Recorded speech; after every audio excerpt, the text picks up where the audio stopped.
a broadcast that is brought to you by the Parliamentary Broadcasting Unit in partnership with the Kenya Broadcasting Corporation. We are glad that you're joining us. Allow me to hand you over to this live broadcast. Good afternoon. Na tuombe. Ewe Mwenyezi Mungu, twakusihi tutazame kwa neema nyingi na baraka sisi watumishi wako ambao umeridhika kutuita kwa nyadhifa za uongozi katika jamhuri hii yetu. Tukuomba utuwajalie tuyatende na kufikiria mambo yote yatakayofikishwa mbele yetu kwa njia ya haki na uaminifu, ili kustawisha amani, ufanisi na heri ya nchi yetu na wale ambao haja zao umezikabidhi mikononi mwetu. Amen.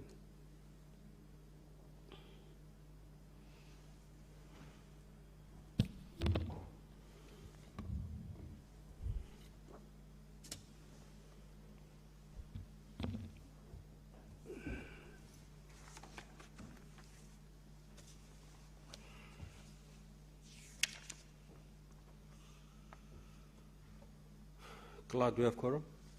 Sergeant at Arms, kindly ring the quorum bell for 10 minutes.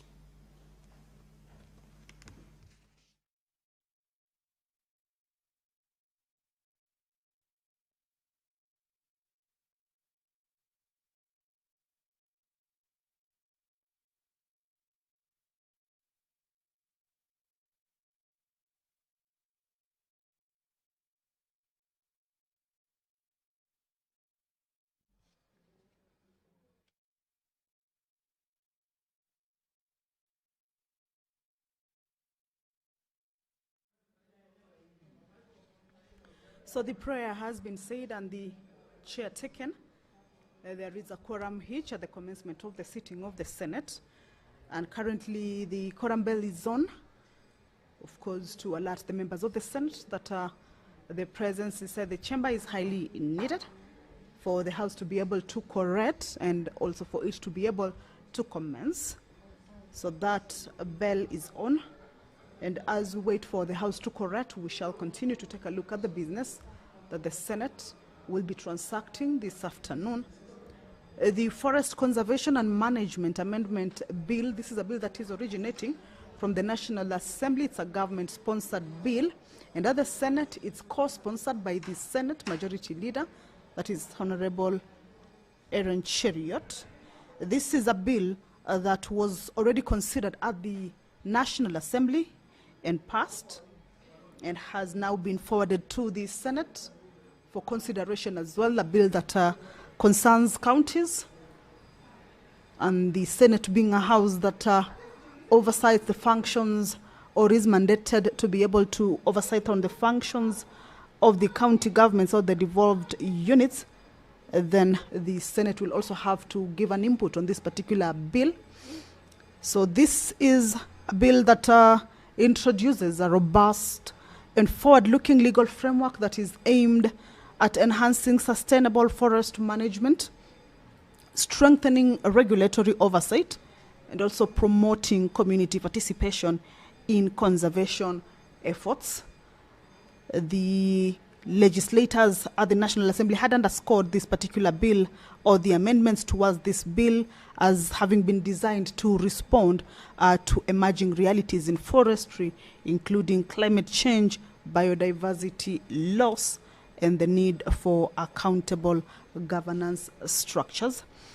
So this is a bill that will be considered at this particular it's part of the business that the senators shall this afternoon be considering, debate on it to be able to resume.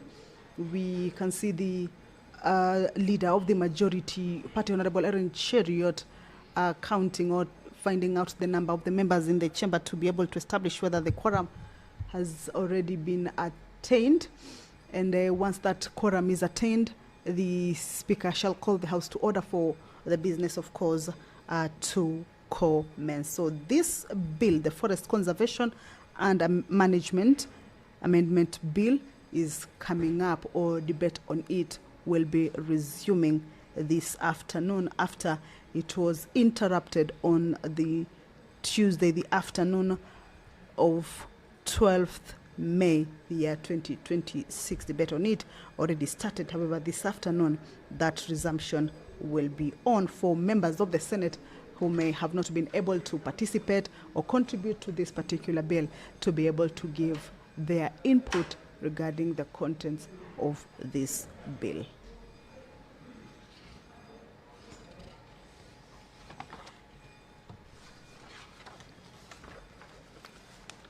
Now, pursuant to provisions of Standing Order 53.1, also members of the Senate this afternoon shall be able to seek a number of statements from various standing committees.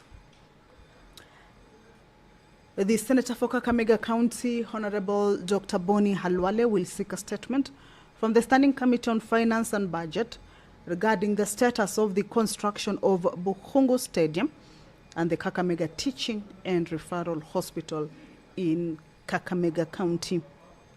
This afternoon, also the nominated Senator, Honorable Hamida Kibwana, will also seek a statement from the Standing Committee on Justice, Legal Affairs and Human Rights. This regards the unresolved cases and the welfare of returning personnel from the Haiti mission.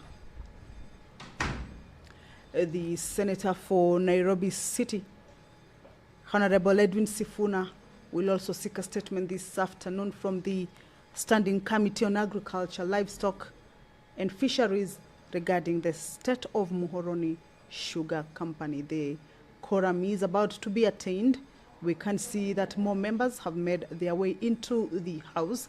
And of course, in a short while, we shall be having that quorum attained, and the House sitting, or the sitting of the Senate, shall commence. More members of the Senate making their way into the House. Just a few members remaining for the House to quorate. And once that is attained, then the business of this afternoon shall commence. The Senator for Embu County, Honorable Alexander Mundigi, will seek a statement this afternoon from the Standing Committee on Agriculture, Livestock and Fisheries. This regards the challenges that beef farmers in Embu County are facing. The quorum has been attained. Allow me to hand you over.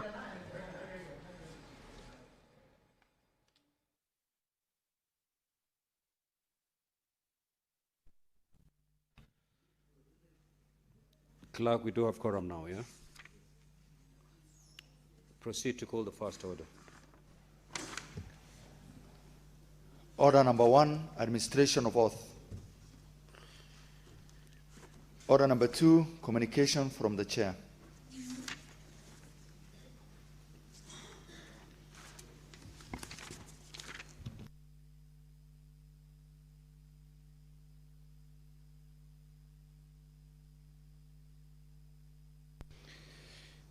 Order number 3, messages. Order number 4, petitions. Order number 5, papers.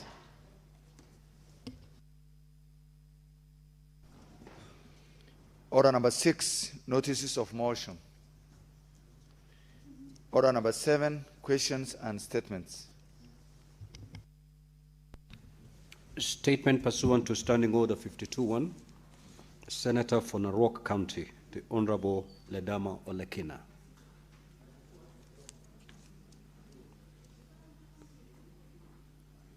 That statement is dropped. Senator Tabitha Mutinda.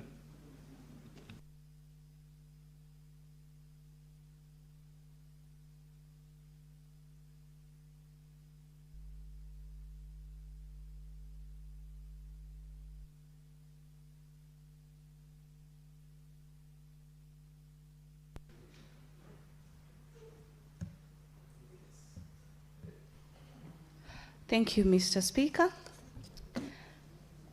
I rise on a statement on the critical shortage of family planning commodities and the need to ring-fence family planning funds. Mr. Speaker, I rise pursuant to Standing Order 52.1 to make a statement on a matter of general topical concern, namely the critical shortage of family planning commodities across the country and the urgent need to ring-fence family planning funds.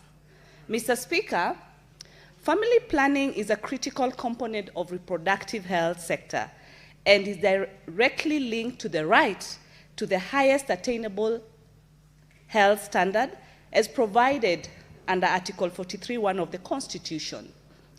It also affects maternal health, the welfare of our young people, household planning, access to information, and the broader realization of universal health coverage.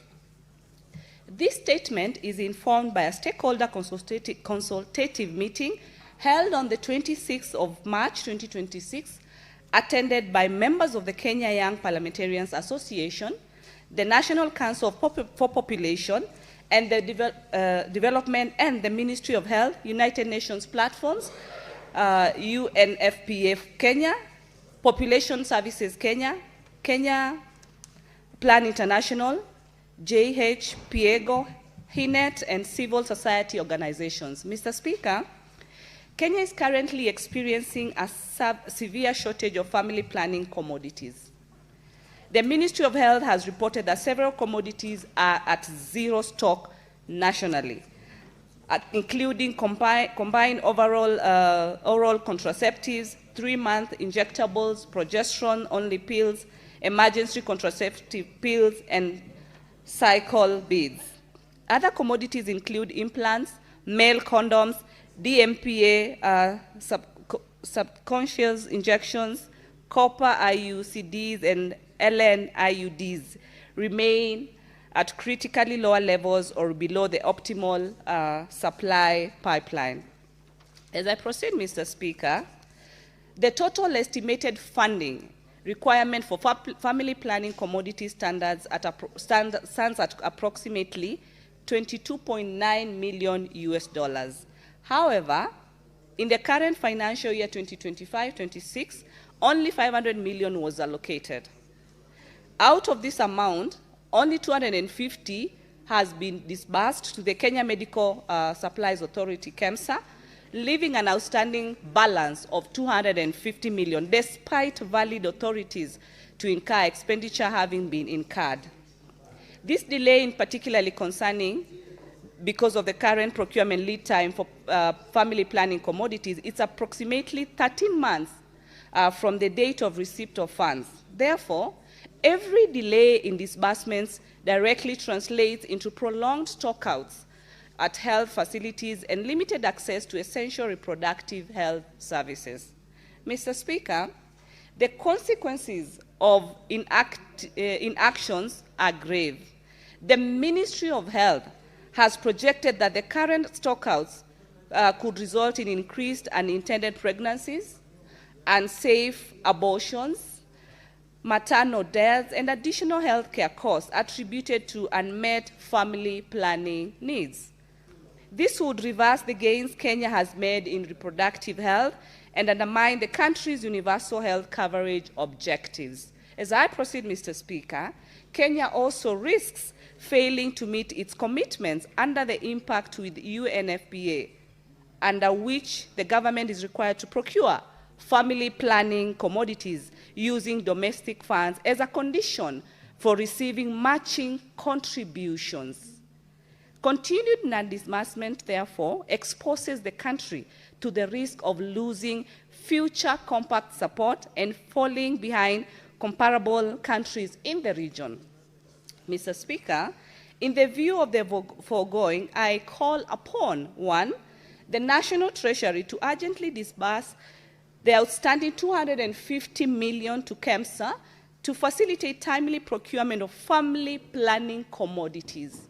Number 2, the Ministry of Health and KEMSA to provide Parliament with a comprehensive and current report on the stock status of all family planning commodities, including the procurement pipeline and the expected delivery timelines. Number 3, the relevant parliamentary committees to inquire into the persistent non-disbursement of allocated family planning funds and identify the administrative or financial bottlenecks causing these delays. Number 4, the National Treasury and the Ministry of Health to develop a clear mechanism for ring-fencing family planning funds within the national budget so as to prevent diversion, delays, or reprogramming of these allocations. Number 5, the ministry, in collaborations with the county governments, develop partners and civil society organizations in order to strengthen public information awareness on family planning services, particularly among young people, women, and underserved communities. And finally, Parliament to prioritize and ring-fence the ring-fencing of family planning funds during the consideration of the budget estimates for financial year 2026 and 2027. Finally, Mr. Speaker, family planning is not merely a health matter. It is a governance issue, a development imperative, and a constitutional obligation. The failure to disburse funds already allocated for family planning commodities undermines the right to reproductive health care and weakens public finance accountability. I therefore urge the House to support decisive actions to ensure that allocated funds are released, commodities are procured and distributed, and the reproductive health rights for women, girls, and families across the countries are protected. Thank you. Yours truly, none other than Senator Tabitha Mutima. Senator Ledama Olekina, your statement bearing stated, so you may proceed to read it. Thank you, Mr. Speaker. Mr. Speaker, I rise pursuant to Standing Order 52.1 to make a statement on a matter of national concern. The current fiscal approach adopted by the National Treasury, particularly in relation to the funding of Parliament and its critical functions. Mr. Speaker, sir, it is deeply troubling that while the national government continues to incur significant expenditures under Article 223 of the Constitution of Kenya, Parliament is simultaneously being subjected to severe financial constraint. These imbalances not only raises questions of fiscal prioritization, but also risk undermining the constitutional role of Parliament as an independent arm of government. Mr. Speaker, sir, Parliament is currently facing mounting pending bills and acute funding shortfalls that are directly affecting its ability to discharge its constitutional mandate.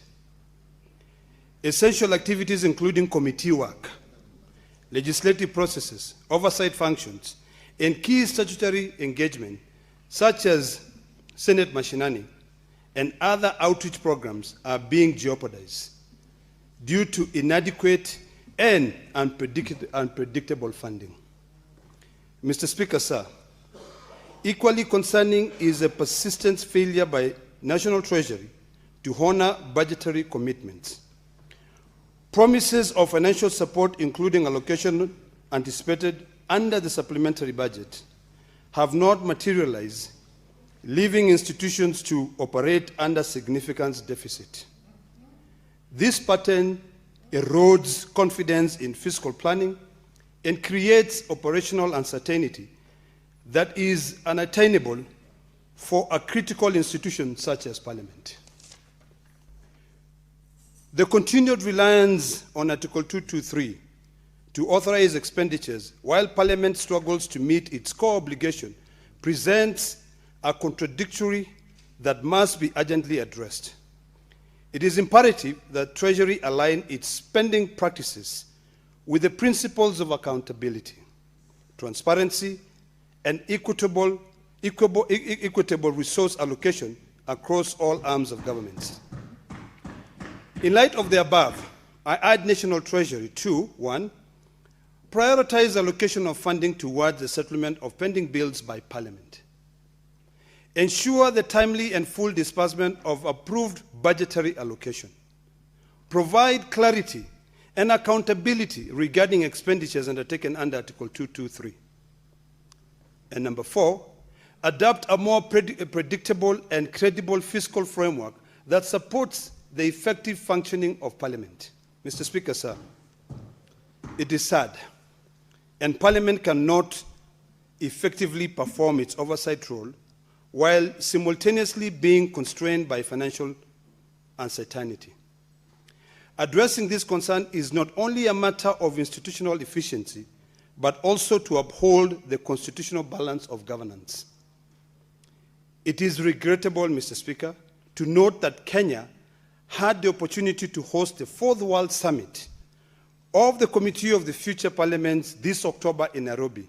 Unfortunately, due to a competing priority within the National Treasury, Parliament was unable to allocate the required US dollars 100,000 to support the event. Mr. Speaker, sir, this decision is particularly disappointing given the significant economic and diplomatic benefit that such a global summit would have brought to Nairobi. Hosting parliaments would not only have elevated Kenya's international standing, but also generated substantial revenue for the city through tourism, hospitality, and related sectors. Thank you, Mr. Speaker. Now, statement pursuant to Standing Order 53-1, the Senator for Nairobi City County, the Honorable Edwin Sifuna.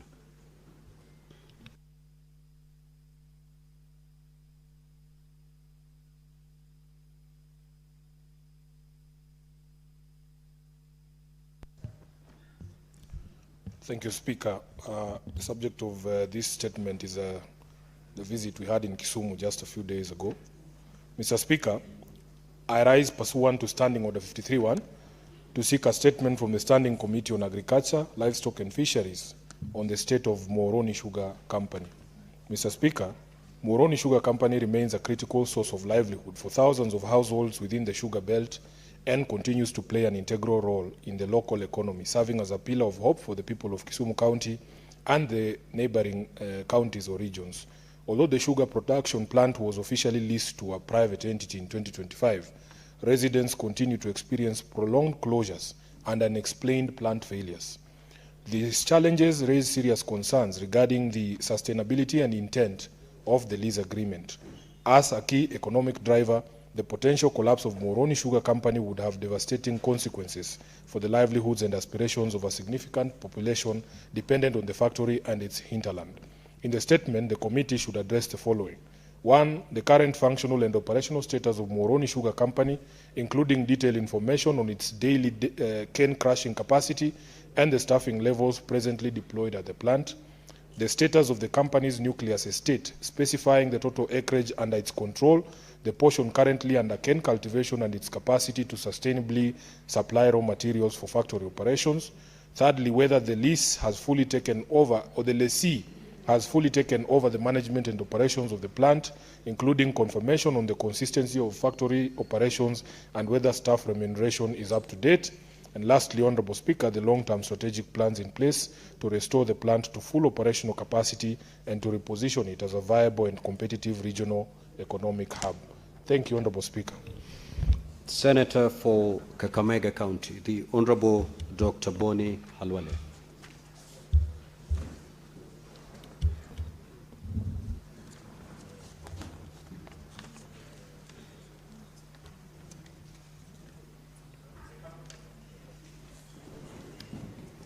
Thank you, Mr. Speaker. Mr. Speaker, sir, I rise pursuant to Standing Order number 53-1 to seek a statement from the Standing Committee on Finance and Budget on a matter of county-wide concern regarding the status of the construction of Bukhungu Stadium and Kakamega Teaching and Referral Hospital in Kakamega County. Mr. Speaker, sir, the two projects were initiated by the county government of Kakamega during the administration of the former Governor Wycliffe Oparanya as flagship development initiatives aimed at enhancing sports infrastructure and strengthening the healthcare services in Kakamega County and the wider Western region.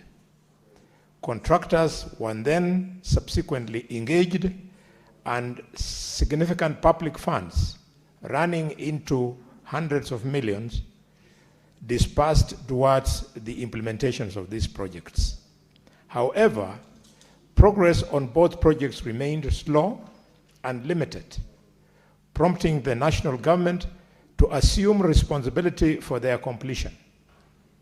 Despite this intervention, Mr. Speaker, the pace of implementation continues to raise concern among residents and stakeholders who are eager to see the projects completed and operational.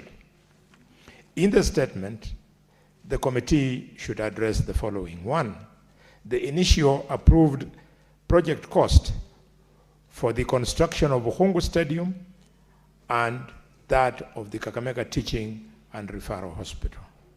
2, what was the total amount of funds disbursed by the county government of Kakamega to these projects, to their respective contractors for each project prior to the national government's takeover?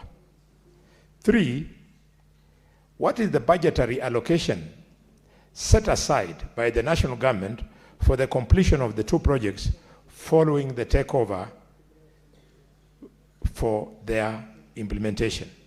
And finally, but not least, what are the projected timelines for completion and operationalization of the 2 projects? Mr. Speaker, I thank you. Senator Hamida Kibwana.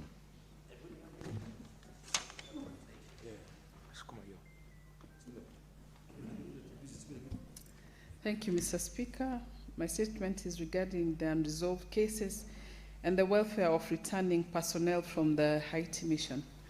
Mr. Speaker, sir, I rise pursuant to this to Standing Order 53.1 to seek a statement from the Standing Committee on Justice, Legal Affairs and Human Rights on a matter of national concern regarding unresolved matters from the Haiti mission.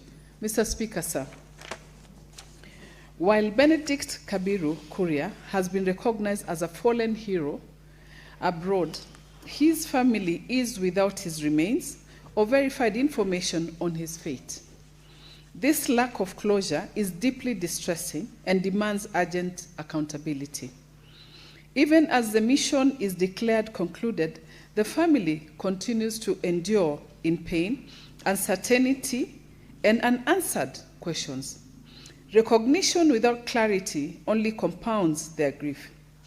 Further, beyond this case, concerns persist about other personnel whose situations remain unresolved, raising the need for a comprehensive account of all individuals deployed and their current status.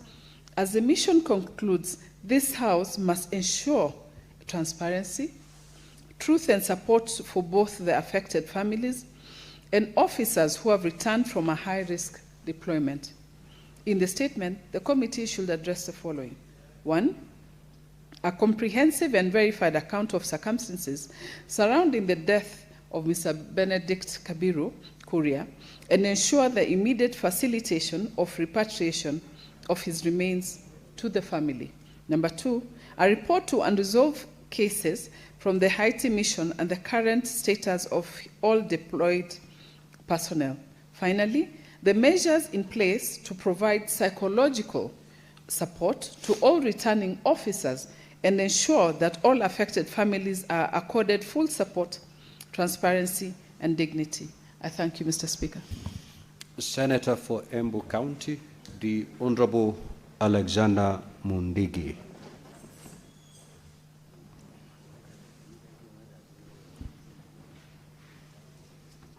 Mr. Speaker, sir, request for statement on the challenges facing bee farmers in Embu County.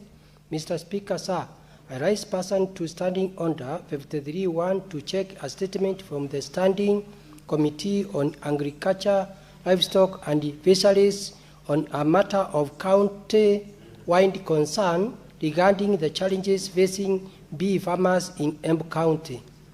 Mr. Speaker, sir, a significant numbers of farmers in Embu County are engaged in agriculture and produce substantial quantities of honey. However, the sector continues to face critical challenges, notably inadequate industrial processing capacity, which limits value addition and restricted access to both local and international markets. In the statement, the committee should address the following. 1.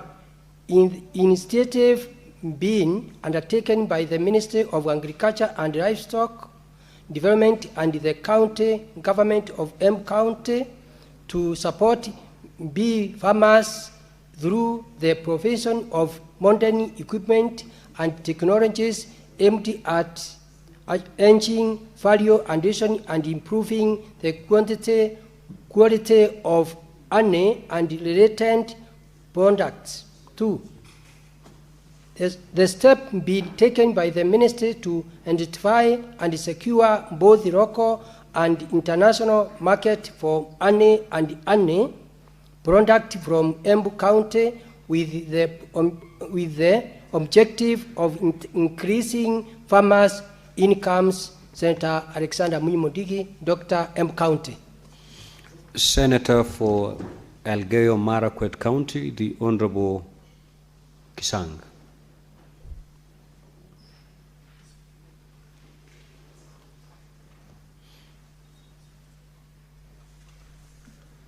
Thank you, Honorable Speaker. Honorable Speaker, Mr. Speaker, sir, I rise pursuant to Standing Order 53.1 to seek a statement from the Standing Committee on Information, Communication and Technology on the escalating cases of digital fraud facilitated through the telecommunications infrastructure and the erosion of public trust arising from data privacy breaches by state agencies and telecommunication operators.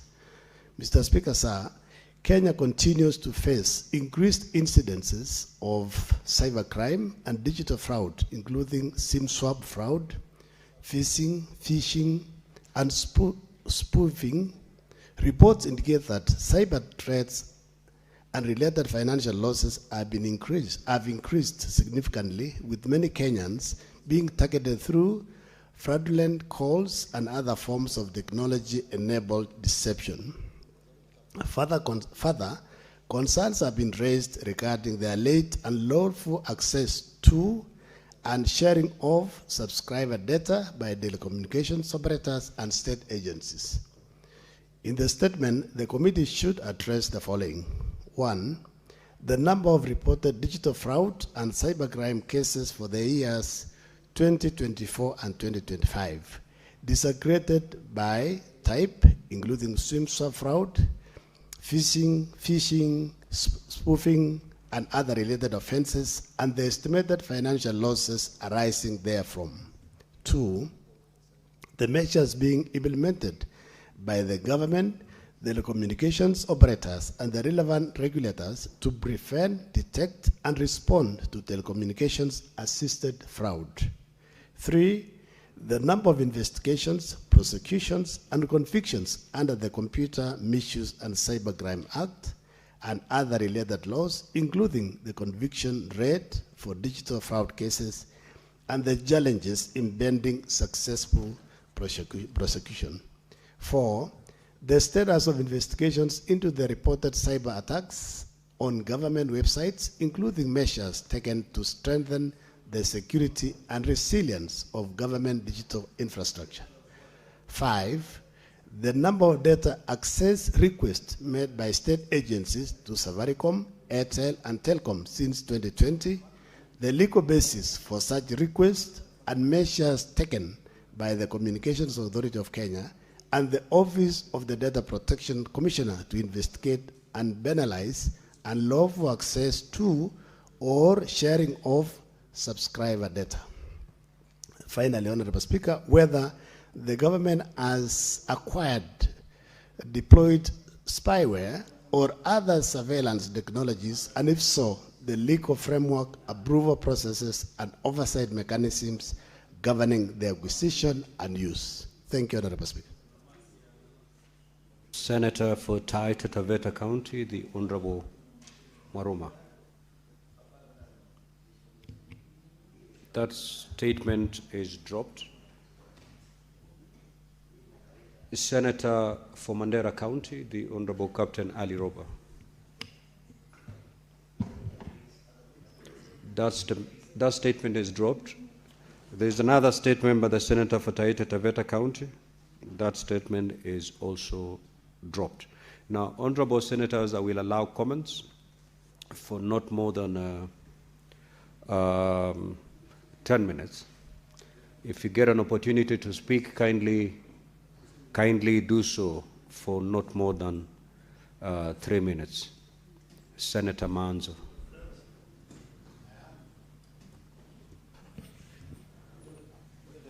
Thank you, Mr. Speaker. Mr. Speaker, I would like to comment on the statement request by Senator Hamida and Senator Kisang. Mr. Speaker, the mission to Haiti has a lot of unanswered questions, and we've heard statements to the effect that the government of Kenya were not given full disclosure as to exactly what the officers were going to go through. It is not just the officer who has been mentioned in the statement who died. Mr. Speaker, there was an officer in the border of Makwiny and Machakos, a place called Katua, who also passed away in this mission, and another one reported, but we would like the committee to come with a full disclosure of activities. One of the issues and statements made while these officers were in Haiti were that, Mr. Speaker, they ended up using old vehicles, unreliable vehicles, and that would increase the attack. And therefore, Mr. Speaker, it's important that we have full disclosure of what exactly happened, what needed to happen, so that, Mr. Speaker, in the future, before Kenya gets involved in such activities, we will be knowing exactly what's going to happen to officers. Mr. Speaker, also, in this sort of activity, now that I'm running out of time, I want also to comment on Senator Chisang's statement whereby a lot of people are being robbed. You know, you see the internet and swim swaps, and this money is being gotten out of banks. And thereafter, investigations are landing into nowhere. So many people have been conned. Sometimes the money also ends up into M-Pesa agencies and M-Pesa accounts. And then the investigation still gets to nowhere. Senator Newton. Thank you, Honorable Speaker. I rise to comment on the statement by Senator Hamida Kibwana on Officer Kabiru, Mr. Speaker, who has been reported and crowned as a fallen hero. Mr. Speaker, even before his body was, actually even to this date, the body.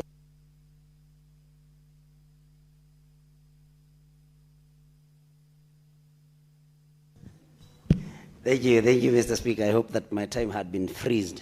Mr. Speaker, I was saying I'm commenting on the statement by Senator Hamida Kibwana on the fate of Officer Kabiru, who reportedly died during the infamous Haiti mission, Mr. Speaker.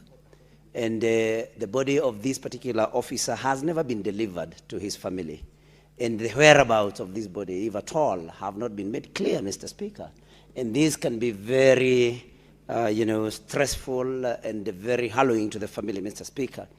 Mr. Speaker, it also be remembered that the announcement of the death of this particular officer was made by none other but than the head of state, even before the family had been informed.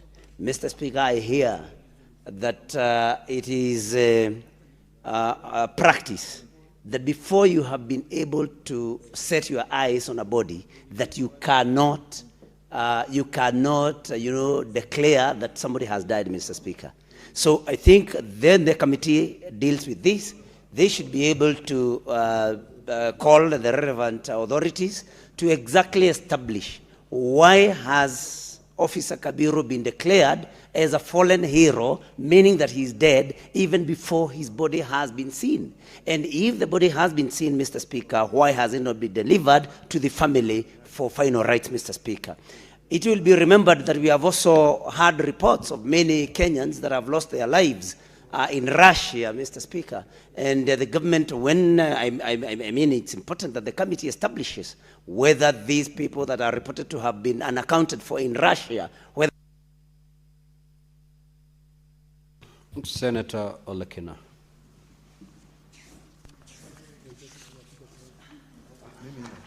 Thank you, Mr. Speaker. Mr. Speaker, I rise to make a brief comment on the statement brought by Senator Hamida. Mr. Speaker, the first question is, how did we get there? We got there because we were magnanimous. We are willing to be able to go and help people in Haiti when other African countries were reluctant, you know, because of our generosity. When are we ever going to stop being generous towards other people and you first look at yourself? I think it's about time, Mr. Speaker, as we pursue this issue, to be able to remember what you are told when you enter an aircraft. You know, protect yourself, put on your safety belt first before you even take care of your child. Mr. Speaker, it is very sad, and I really empathize with the family, with this fallen hero.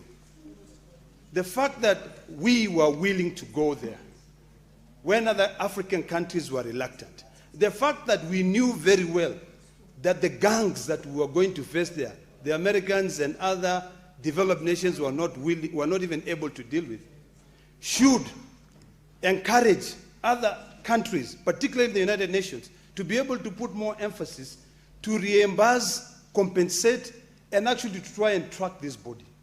It is very sad. That family will never say goodbye to their son, you know?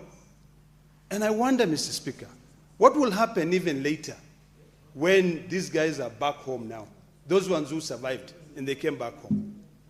Will they end up like the soldiers who ended up being given some land in Narok, Sagamian area, and then they were just left without being recognized for the sacrifices that they have made for this country? Mr. Speaker, it's about time that we think twice about the welfare of our men and women in uniforms. Our police today, Mr. Speaker, I met the other one the other day, and he told me that he buys his own uniform. We no longer have money. If the police are buying their own uniforms here, and we are willing to send them to Haiti, why then can we not demand that these countries that were not willing to support our mission, support us, be able to help these families? I wonder even if there's any support, is it called psycho support to the family, psychosocial support to the family? So, Mr. Speaker, this is a very important statement, and I really do hope that we can be able, the legal committee headed by, who is Sigei, can actually be able to get to the bottom line of this. Thank you, Mr. Speaker. Now, with that, honorable senators, allow me to rearrange today's order paper pursuant to Standing Order 45-2. We will move to order number 9 and thereafter resume the normal flow as contained in today's order paper. Clerk, please call that order. Order number 9, the Forest Conservation and Management Amendment Bill, National Assembly Bills number 38 of 2025. Second reading, resumption of debate. Now, Senator Faki, when debate was interrupted, you had taken the floor and you had a balance of 16 minutes. Yes. You may proceed.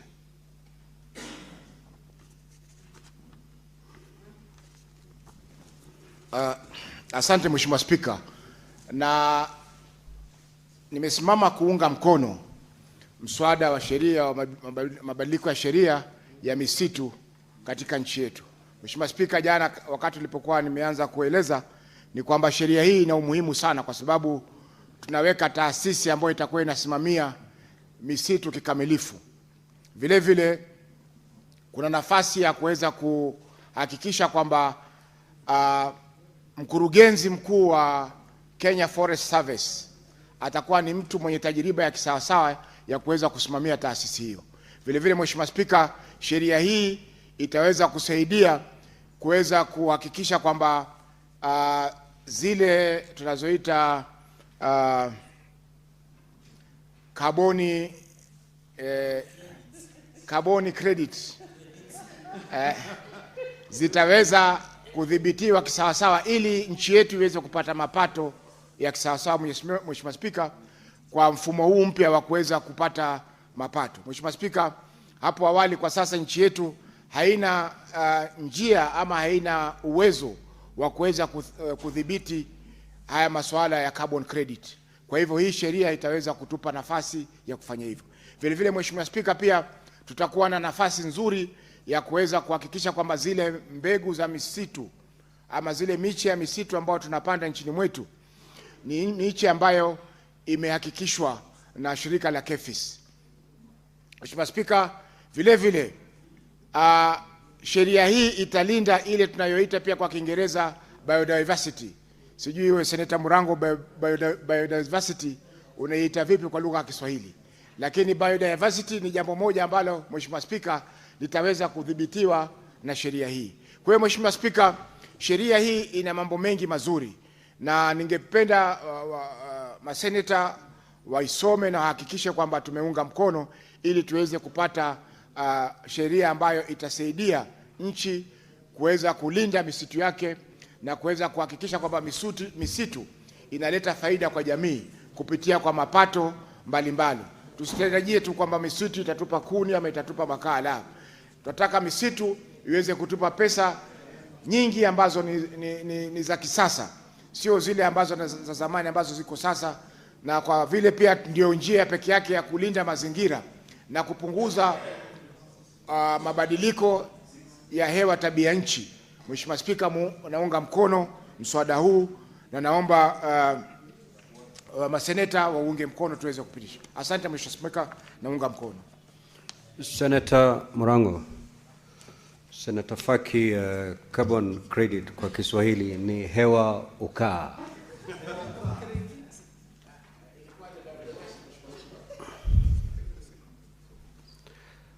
So, Senator Murango, I'm informed the Honorable Senator was actually seconding this motion. So I will now proceed to propose the question before I open the floor.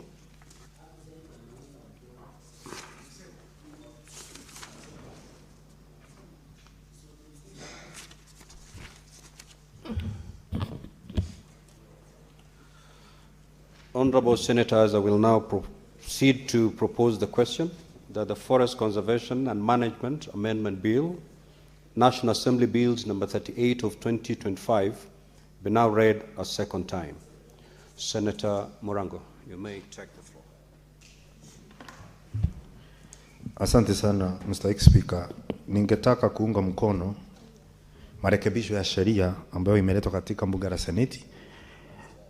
Na kabla sijasema hiyo, Senator Faki ameniuliza biodiversity inaitwa bioanuai kwa lugha ya Kiswahili. Kwa hivyo Mr. Speaker, ya kwanza, misitu yetu ni muhimu sana kwetu.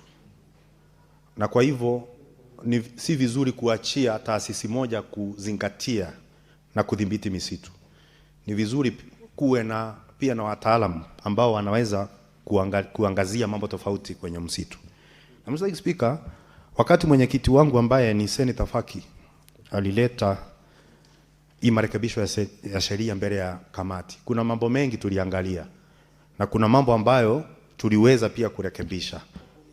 Kwa sababu kwanza kurekebisha kusema kwamba zile sheria na zile nguvu zimepewa NLC zinakaa vile vile zilivyo, ili kuhakikisha kwamba kuna usalama wetu kwa misitu. Jambo la pili ambalo ni muhimu sana kwa hii marekebisho ya sheria ni kuhakikisha ya kwamba wanaopanda miti pia wanapata hiyo mkopo wa hewa ukaa ambayo Mr. Speaker umetaja. Kwa sababu kwa muda sasa tumekuwa tujui, kwa sababu venye nasikia kuna walowezi mpaka siku ya leo huwa wao ndo wanafurahia matunda ya misitu kutoka nchi ya Kenya, bila wa Kenya na wanaolinda misitu kufaidika. Kwa hivyo Mr. Speaker, wakati taasisi hiyo itakuwa imetengenezwa, itaweza kuangazia mambo mengi tofauti kuhakikisha ya kwamba hata kama tunamuua mgaa, haki yake tunampa. Kwa sababu watu wengi wanaokaa karibu na misitu, kazi yao inakuanga ni kuchunga tu misitu na kupokea kichapo wakati wanyama wanatoka na kuharibu mimea yao. Kama leo Mr. Speaker, unaona wale wanakaa karibu na Mlima Kenya upande wa Meru, wengi sana wanalia na ndovu. Ukienda upande wa Taita Taveta, Lamu naona wanalia na ndovu. Lakini faida ya misitu haitiririki inavyopaswa kufikia wale wanaolinda misitu na kufaidika nayo. Na tena mstahiki Speaker, pia ni watu ambao wanasikia kama wameachwa nje katika wakati misitu, wakati kuna faida kwa misitu.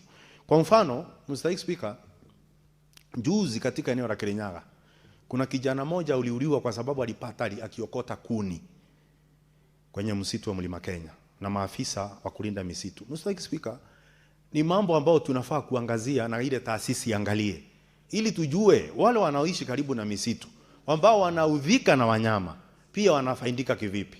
Kwa sababu kama mtu atauliwa kwa sababu ameokota kuni kwa msitu, hiyo itakuwa si jambo zuri, na tena ameuliwa na maafisa wanaolinda misitu. Kwa hivyo ninapoongea siku ya leo, ni vizuri pia taasisi ile iwe inaangalia haki ya kibinadamu kwa wale ambao wanakaa karibu na misitu.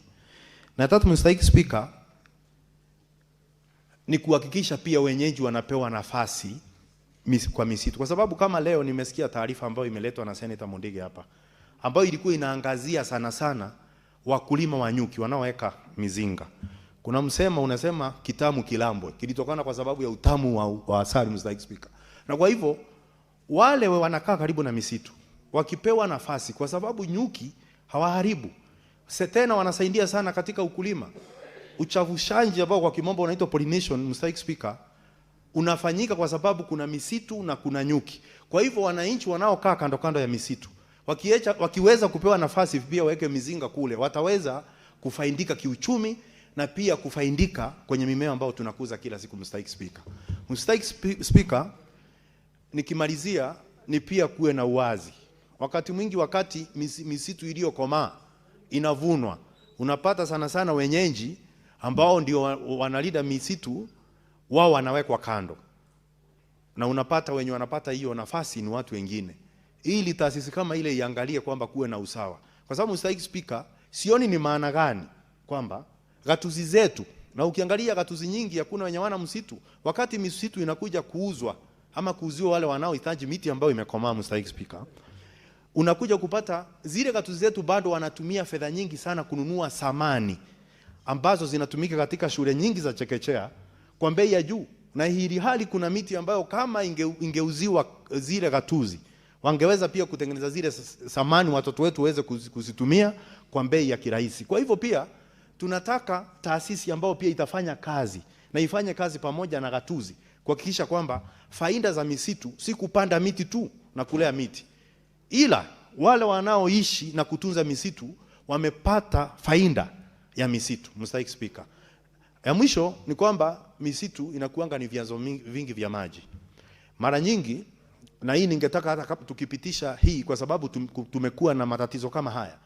Wakati mnataka kutoa maji kwa msitu, kupata cheti ili uweze kutoa maji kwa vyanzo vya msitu kupelekea wananchi, inakuanga ni safari ndefu sana, mstahiki Speaker. Wakati unaenda kwa maafisa wanaolinda misitu, unapewa story nyingi, hekaya za mbunuasi, esopo, ambazo zinapoteza muda mrefu. Najua kuna mradi wa maji kama kwetu, umemaliza kama na umepewa pesa na serikali, lakini marubano ya kupewa nafasi ama cheti ya kuweza kwenda kuingia pale kwa msitu inachukua miaka. Ni vizuri pia wajue kwamba ingali msitu ni mzuri, pia binadamu ni wanzuri kushinda kuliko wanyama. Kwa hivyo wakati kuna njia mwafaka ama maendeleo ambayo inafaa kulinda manufaa ya wakazi wasitekelezwe na watu wasiendelee kungonja, sababu ngoja pia umiza matumbo. Kwa sababu haki ikichelewa hakuna haki yoyote hapa, mstahiki Speaker. Kwa mstahiki Speaker, nasema asante. Senator Manzo.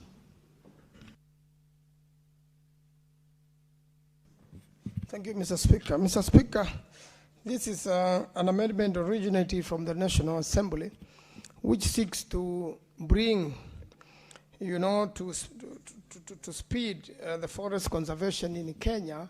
It is now a practice in the world. Mr. Speaker, there are so many projects being done by the government, and I'm sure you are aware of FLOCA, which has an inclination towards greening or making sure that we reduce the ozone layer. And such an effort goes into preservation of forests in the country. Unfortunately, Mr. Speaker, these are not being shared equally in the country. We could actually afforest our country afresh because they are indigenous trees which grow everywhere without so much need of water or be watered or irrigated. Unfortunately, that doesn't seem to come out. The whole idea of carbon credits is featuring in this amended version. There is an improvement, but it's not coming out clear because there are other laws associated with this, and now this law seems to be made to amalgamate all the laws in this environmental area, whereby the main idea is to plant more trees in the country. With the flocker projects, Mr. Speaker, you'll be surprised. They would have been very successful if the water pans and the boreholes and irrigation was geared towards growing seedlings, and especially of locally generated forests, whereby the forests can grow naturally. There are places acacia grows naturally. There are places, natural trees which are not even thorny, and many other uses grow naturally. There hasn't seemed to be that effort. Mr. Speaker, when I grew up, there was a forest near my home, a natural forest on a hill which is described as a hill tower. But people raided it for many years, and it was becoming a desert, and erosion was beginning to take place. But when I was first elected in 2013, I hired a young person just to simply surveil and make sure no one cuts trees there. And then later on, the county government also hired somebody who assisted the employee I had hired as a member of parliament. And today, naturally, it has become a very thick forest.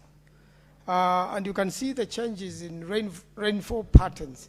So, Mr. Speaker, if this law can be implemented and we grow trees to replace the ones which have already been cut and increase the greenery, and not so much to earn carbon credits, but so much to improve our environment and take it back to what it used to be probably 100 years ago, Mr. Speaker, will be helping the country and the world. The idea of carbon credit is Kenya is not such a pollutant, but when other countries pollute the atmosphere and they encourage us to plant trees with the principle of polluter pays, then these countries are supposed then to pay us these carbon credits. But if you look at it, it is so porous, Mr. Speaker. Although we are making this law, I don't think this has been watertight enough to warrant a farmer who for real grows 1,000 acres of trees and increases the green coverage in the world is compensated for the so-called carbon credits. It seems so porous that it is owned by international cartels, and there's no proper formula how a Kenyan or a common person in this country will ever be paid a shilling on this carbon credit, Mr. Speaker. And therefore, as much as we make this law, I think that the committee dealing with the environment needs to look further. I have seen the theme nowadays is environment. We had a very good meeting here of IPO and the issue of methane and all that, and I've seen that, and similarly there was a follow-up in Naivasha with the climate caucus, the environmental climate change caucus of the House, and I've seen there's going to be a further meeting between 15th and 17th of this month when we take a short break here in Nairobi and attracting quite a number of international partners in this, Mr. Speaker. But I thought as a country we should really protect our own people, and especially people who are going to invest. I have seen proposals in Makwiny County where a Russian company had sneaked into the country and was trying to negotiate with the farmers to grow mangoes, which grow naturally as forests, and subsequently earn carbon credits. But without filtering this system through the national government system, it was very difficult for these people to access Makwiny County directly, you know, and as much as the idea sounded very good, I still think not only growing mango forest, because mango is part of, you know, fruit production, which the tree coverage may be limited because of the space you need between mango trees so that they can give the best. And as much as we want to plant trees which are productive, from mango trees to mangrove trees, to many other trees which produce, even coffee trees. There are so many trees which are productive, Mr. Speaker. And there seems to be conflict of laws, the agricultural laws on some of these issues, because some of them are scheduled crops, Mr. Speaker. And therefore, as much as we are enacting this law, there needs somebody, or probably could amend more, to make sure that other laws are taken care of. I've seen quite a number of other acts which get touched by this, like the Pensions Act. I don't know what's the difference between the secretary now being introduced, the position of secretary being introduced, and director general. I think it's just one and the same thing. I don't think much will change on that, Mr. Speaker.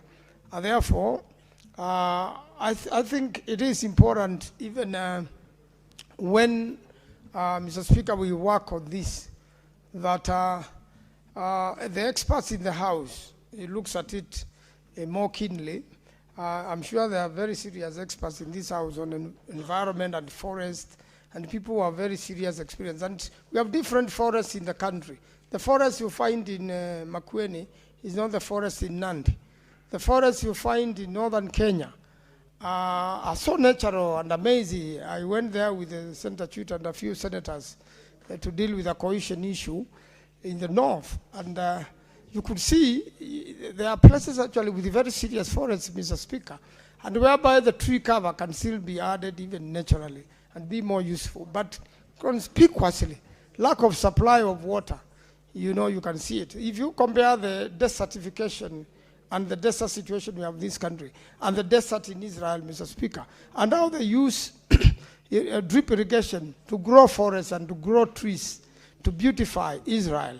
Mr. Speaker, we can borrow this and make sure that even in the worst desert situation, we grow the species of trees which grow there naturally. And most of them are food and fruity and also beneficial commercially. Therefore, Mr. Speaker, I want to support this great invention to amend this act and make it better. Although so many things have not been provided, Mr. Speaker, and the reasons why we are doing this, they have not been aligned as the usual when we are making a new act or we are amending an act of parliament. I think this one particularly can become very useful to the country.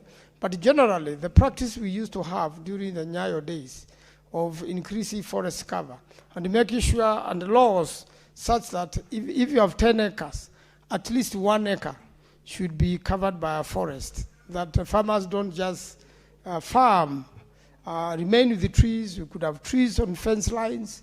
If you go to America, you find trees along the main highways, although part of it is to stop snow from accumulating on the roads.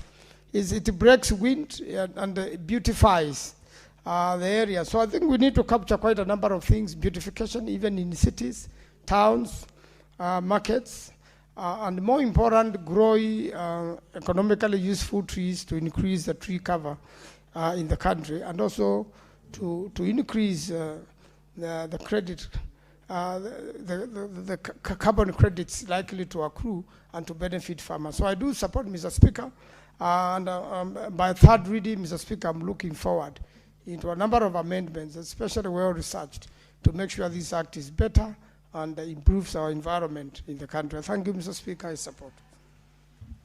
Senator Chiranke.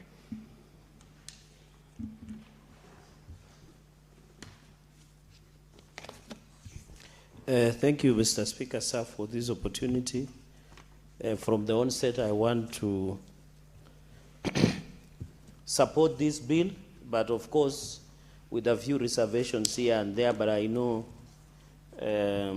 we shall be able, Mr. Speaker, to amend in the Committee of the Whole, Mr. Speaker, sir. I know this is a National Assembly bill. Mr. Speaker, out of curiosity is that we tend to process as fast as we can under 159 principle, the bills that come from National Assembly.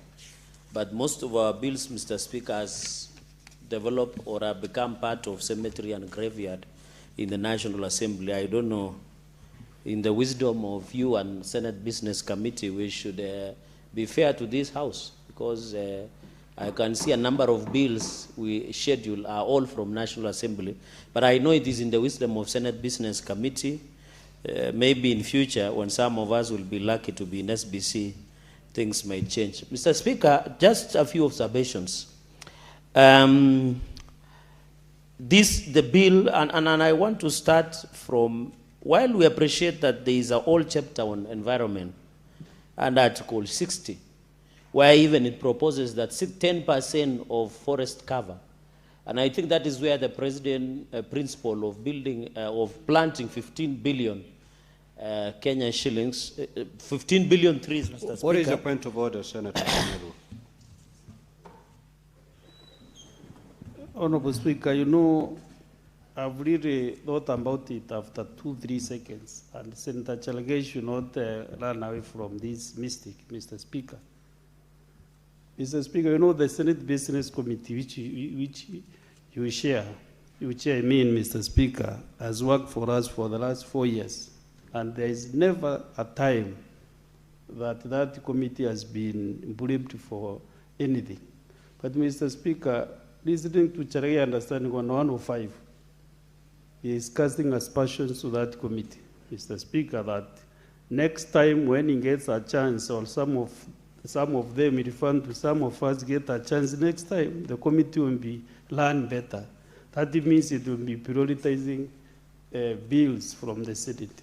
So, Mr. Speaker, Honorable Senator Chalage, you must withdraw and apologize to the members of the Senate Business Committee.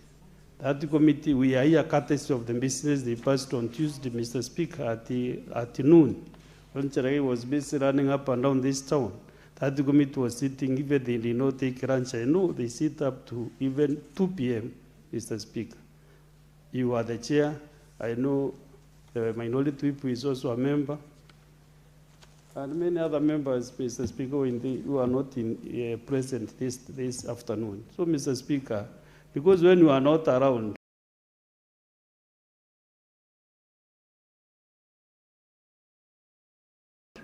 I also chairs that committee, Mr. Speaker, and we do marvelous work. So, Mr. Chalage, you cannot run away from casting aspersions to the cabinet of the Senate. That is the cabinet of the Senate. So can you kindly withdraw, apologize profusely even to the chair, who is the Honorable Speaker. Thank you, Honorable Speaker. Senator Fernandi, you can raise your concerns without necessarily imputing improper motive on a committee of the Senate. Kindly proceed to withdraw and raise your concern without having to impute improper motive. Thank you, Mr. Speaker, sir, for guidance, but I thought it was a fair comment. No, it's not. That's why I've ruled the way I've ruled. Okay. I withdraw and apologize, but my point has been made. Mr. Speaker, and I want to thank you, Mr. Speaker. Yesterday you were in Uganda, and thank you for representing the Parliament of Kenya in congratulating His Excellency Yoweri Kaguta Museveni. He is now going for the 7th term, 40 years in power. Mr. Speaker, and we congratulate you for attending on behalf of all of us and on behalf of the President of the Republic of Kenya.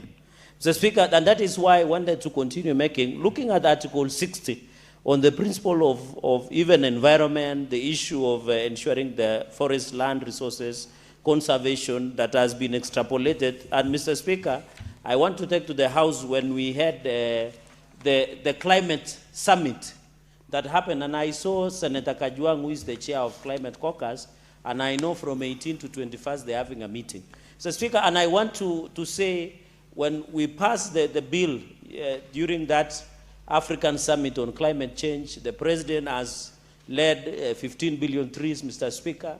We appreciate, and these laws on environmental conservation, and this international conference, Mr. Speaker, is a conversation that we must take out of village mentality.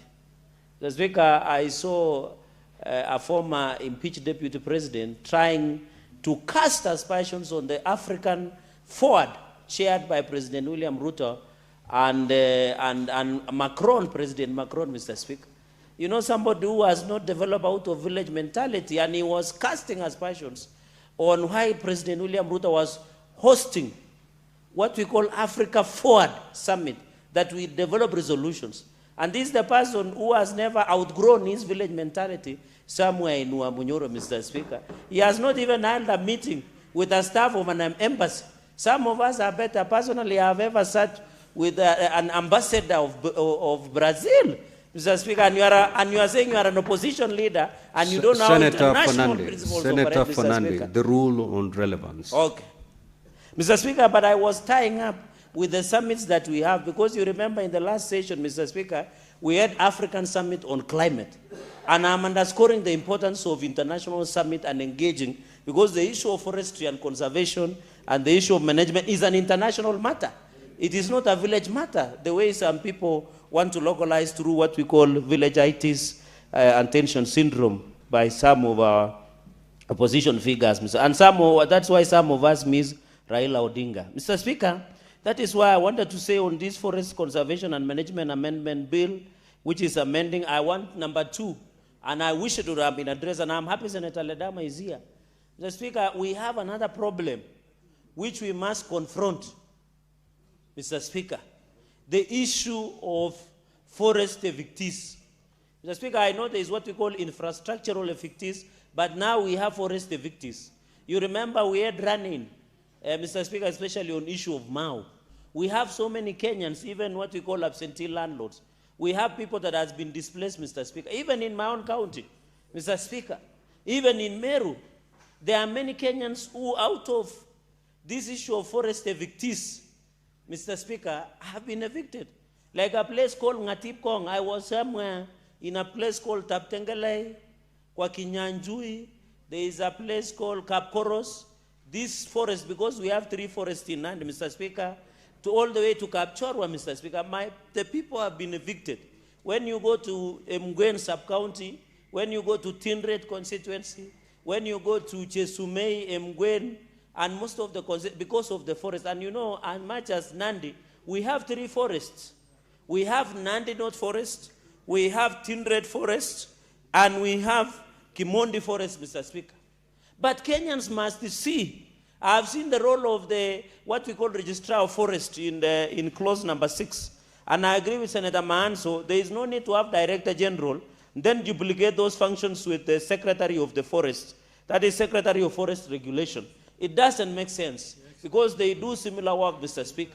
And looking at the role that they have developed, you know, Mr. Speaker, the only solution for this forest to thrive in Narok, where Mau is, Mr. Speaker, to thrive in Nandi, to thrive in Meru, to thrive in Kilifi and coastal region on mangrove forests.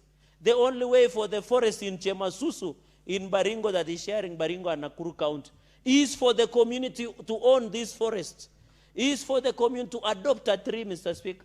And I've seen the functions on the regulation of Secretary of Forest Regulation, Mr. Speaker. Some of them they have tried to include, including the Kenya Forest Institute on their role of seed production, issuing regulatory guidelines. Mr. Speaker, you remember, and we are lucky as a country, people like Wangari Maathai, the former Tetu Member of Parliament, who went to become Nobel laureate in terms of environment conservation and the issue of the conservation of our forests, Mr. Speaker. You remember people who stood and fought against destruction of the forest, Mr. Speaker.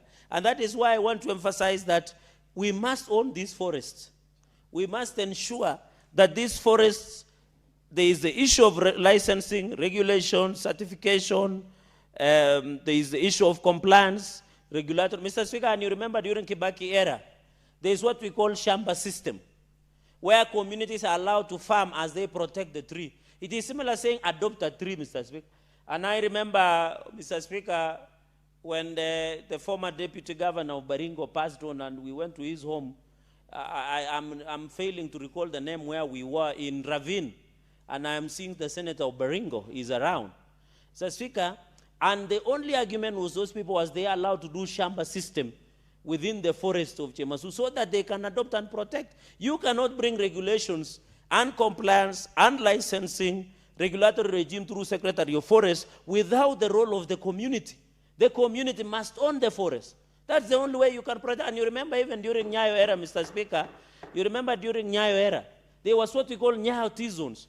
When you drive all the way from Kakamega through Shinyalu to Kakamega Forest, all the areas surrounding the forest, Moi, I saw some people castigating Moi. They don't know what Moi has done for this country. I saw somebody saying William Ruto is a reincarnation of Mzee Moi. Moi did his part during his time, Mr. Speaker. And you remember it is Moi, and I know, you know where Kiptagich is, Senator Ladama, Mr. Speaker. Moi came with Nyayo T-zone and ensured there was a buffer zone.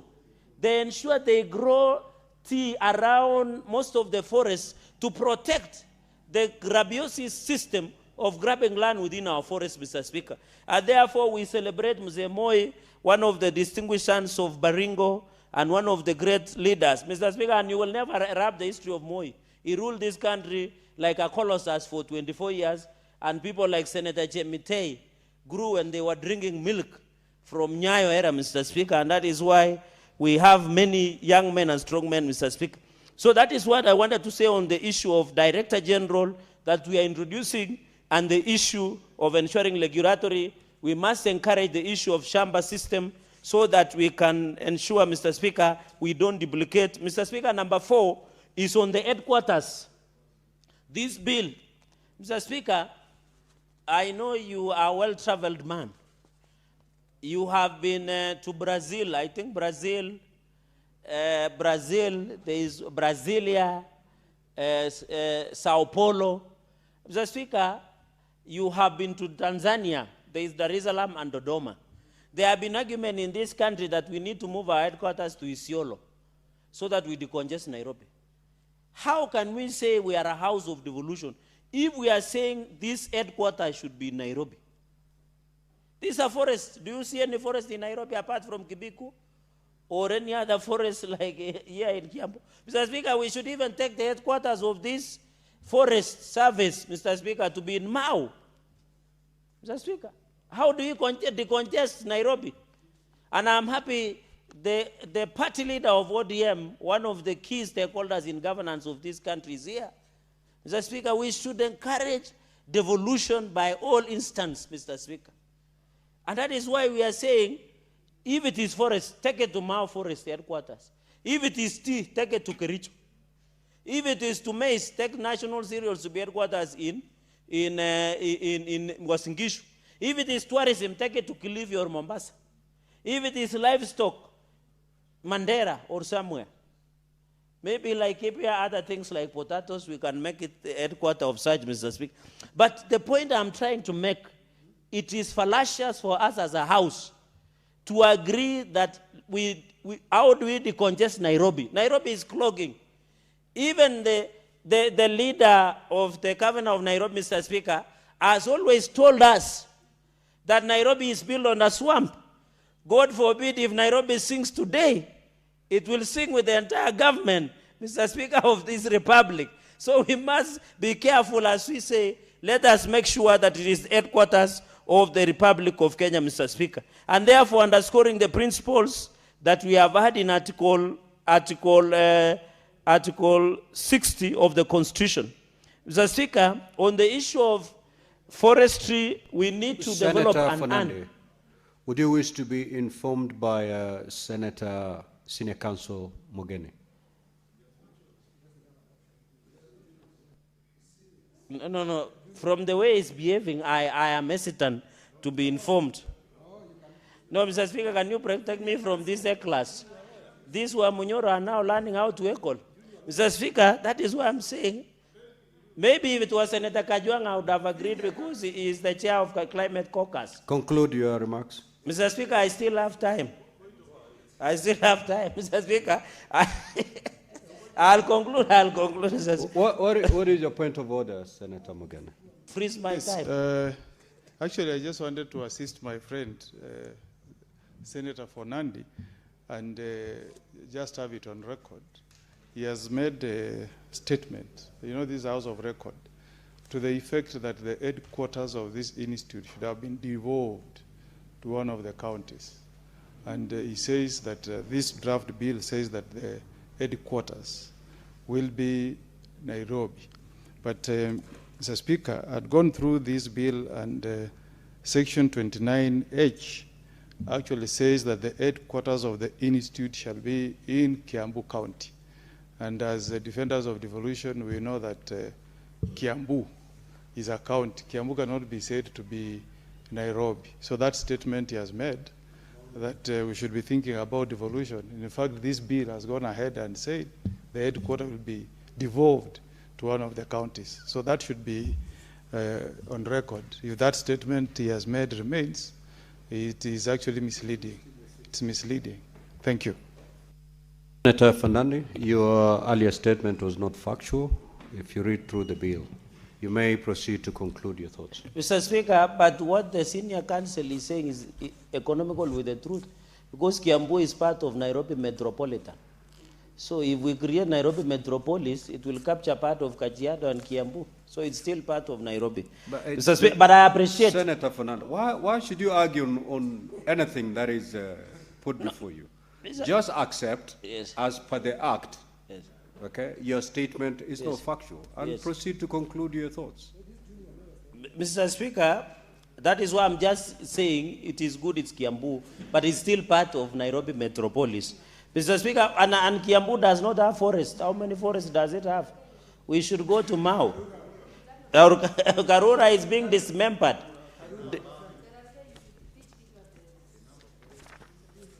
So, Mr. Speaker, on the issue of qualification, I have seen that they are saying people who should serve in the board are people who have masters. Mr. Speaker, that's unfair. Why don't we use the bare minimum of a degree? Why masters? We should have a degree, Mr. Speaker. Because even if, why are we unfair to Kenyans? If Parliament, we have even class 3 dropouts who have been elected to Parliament, who don't know how to read and write. Mr. Speaker, who don't know even how to sign. And they are busy yelling and yapping all over the place, Mr. Speaker. We need to be fair to Kenyans, Mr. Speaker. We are not the holier than thou, Mr. Speaker. We must ensure... Senator Mogeni, what is your point about it? I don't know what Senator Fernandi has taken this afternoon, because he's again making a very misleading statement. Mr. Speaker, you know that one of the qualifications for you to be elected as a member of Parliament, you must have proficiency in the English or Kiswahili language. But he's making a statement on the floor that there are people who have been elected to this House who can neither read or speak or sign. That should not be on record when he's making that statement before this honorable House. And I challenge him to name those 3 members for the public to know. Senator Fernandi, you may proceed to substantiate, failure to which you just withdraw and conclude your thoughts. Mr. Speaker, how can I substantiate the obvious? They are known. They can't express themselves, Mr. Speaker. I can bring you a number of clips when you are even doing swearing in. Can you substantiate? Yes, I can with the answer, and I'll bring the answer. Proceed to substantiate. Mr. Speaker, can I get time to substantiate in the next sitting? By tomorrow. Okay. Because they are there, and I'm surprised the Parliamentary Service Commissioner is not aware, and yet he's access to some of the academic documents. Senator Fernandi, we have put this matter for tomorrow. And I hope I'll get time to name the people who have never spoken even on the floor of the House. Mr. Speaker, and therefore I was arguing on the qualifications that we need to be fair, Mr. Speaker, so that our masters is too high. Let us make it at least a minimum of a degree or even a diploma in the relevant field. Mr. Speaker, and I know the chairperson of Senate on climate change in Parliament, Senator Kajwang, is in the House. The caucus, I would really want to listen to his rare thoughts, as rare as a snowball in hell, on what he thinks about this bill. After he says it, then we can think about it, Mr. Speaker. And you know he's a member of Broad-Based, so I'm comfortable to listening to him. Mr. Speaker, with those many remarks, I beg to support the Forest Conservation and Management Amendment Bill 2025. Senator Olekina.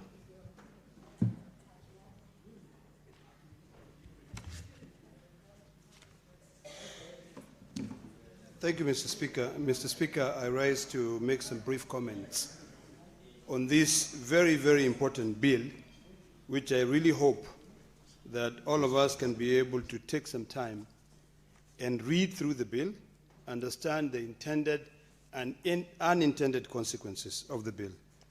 Mr. Speaker, from the onset, when I look at the bill, I struggle with two competing interests. One interest is a commercial interest versus genuine conservation of our forests, Mr. Speaker. Mr. Speaker, the good senator from Nandi alluded to the fact that the good president of this country has attempted to ensure that we have at least 10% forest cover in this country. Mr. Speaker, this bill suggests the following, that an easement is allowed to be able to create roads in forests for easy access. That, to me, Mr. Speaker, creates an avenue where we politicians can be able to grab the land, to put a road in the forest, in the middle of a forest, in the guise that we are actually doing it for the public good. Mr. Speaker, I'd like to make my comments based strictly on the pros and cons of this bill, so that we can attempt, as the upper house, to balance the interest of genuine conservation versus conservation. Mr. Speaker, I have refused to accept the debate on carbon credit in this country because of the available literature which is there for my community, people in my community, to be able to understand the benefit of carbon credit. I've looked at the pros of this bill, and I appreciate them because they adhere to ensure that they align with the Constitution of Kenya and other international standards or global standards when it comes to issues of conservation. The bill has also set up a legal framework to be pursued, including one which I think is actually very unique, to ensure an oath of office, to ensure that there is accountability. This is the first bill, Mr. Speaker, that I've actually seen. It clearly indicated that when you are removing the director, you must subject him to the Constitution to be able to fair practices, labor fair practices. Mr. Speaker, the cons, which I want to focus a little bit on this bill, because I always look at a bill on the evidence-based, pros and cons, so that when we are doing this, we don't only think about our current generation, but we think about future generations which will be subjected to this bill. Most of the bills that operate in this country today, Mr. Speaker, are bills that were developed by our forefathers, the colonial masters. We have the Penal Code, which we are always struggling to amend to be able to fit into the current constitution. This bill, as we amend this bill, this is a bill that has come from the National Assembly. As we look through it, I want to beseech all of us to be able to take a toothpick and comb through every clause and ask yourself, what are the cons? Mr. Speaker, there is a risk of increased deforestation in this bill.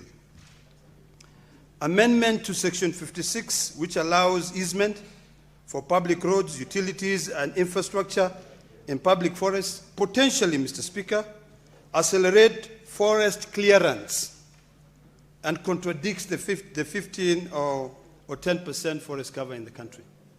That is an issue that we must be alive to and find a way to be able to either gazette clearly the forest, and also even the easements, gazette them clearly, Mr. Speaker. That is one issue that is a con in this bill, and we need to be able to deal with it. Number two, Mr. Speaker, is an issue that I've alluded to it, that I've refused to entertain the debate on it because of lack of proper understanding. is a risk of carbon credit vulnerability. Section 47A and B, which is being added in this bill, enable forest carbon projects under the Kenya Forest Services, resulting in fear of poor governance, benefit, diversion, and sideline of local community, Mr. Speaker. Mr. Speaker, I want communities to be able to own these projects. We have always supported shamba systems in the forest to enhance the forest cover. So when the decisions are now being made outside the community, that risks, because we want our people to be able to benefit. If there is any carbon benefit or carbon credit benefit, that carbon credit should benefit the local people who live there. So, Mr. Speaker, that is an issue that I think we need to focus on. Mr. Speaker, when I started my submissions, I spoke about the need to develop legislations for future generations, the need to develop legislation and continue increasing learning opportunities for us to enhance and better legislations. I see one of the biggest problems in this bill is once we eliminate training institutions, a replacement of Section 17, when you remove the Forest College, where are you going to get people who are going to be trained to be able to fully understand these issues? So, Mr. Speaker, this potentially weakens experts for future generations. Everything we are doing today, Mr. Speaker, is for the future generation. You know, I refuse to believe that I will live forever because I know my time is limited. So whatever I put my pen in, whatever I put my 2 cents in, has got to be something that will better the future generation. And this boils down to the 2 competing interests. One, which is the issue of commercial interest when it comes to the issue of carbon credit, and genuine conservation. Mr. Speaker, when the late Wangari Maathai was still alive, Uhuru Park was complete. Today, it's only a small section which can be considered Uhuru Park, because half of it was taken into building a bus park, the other half of it is just there. That conservation effort that she fought so hard for is something that reminds me of her agility and dedication to the goodwill of this environment of this nation.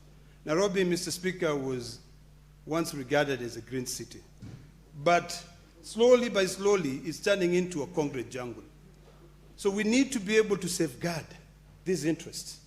We need to make sure that the expertise continue being trained. So this issue of a forest college must still be entrenched and brought back. So we need to look at Section 17, which is being removed. Mr. Speaker, the other cons in this bill is the loophole for exploitations of our forest cover. When it comes to the issue of development, we have to be cognizant to the fact that the only time that we'll have a clean environment is if forest remains forest.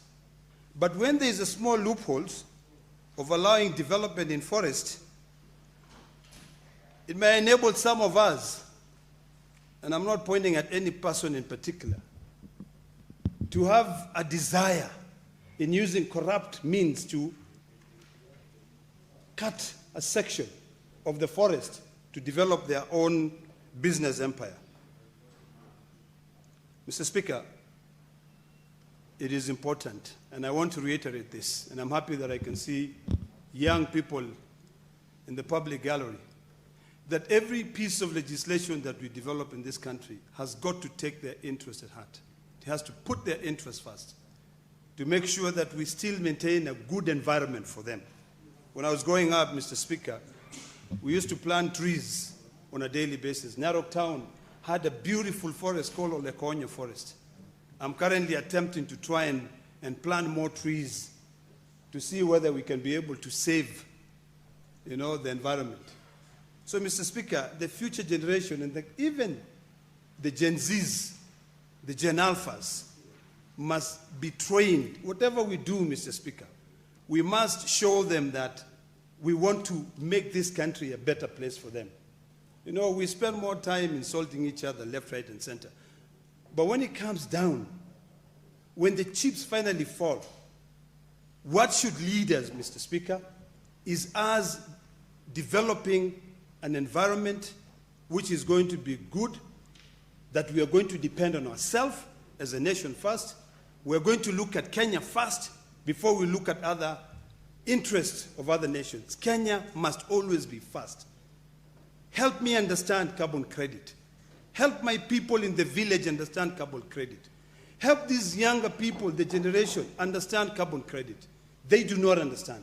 If I do not understand, I'm 100% sure that they do not understand. The people I represent do not understand.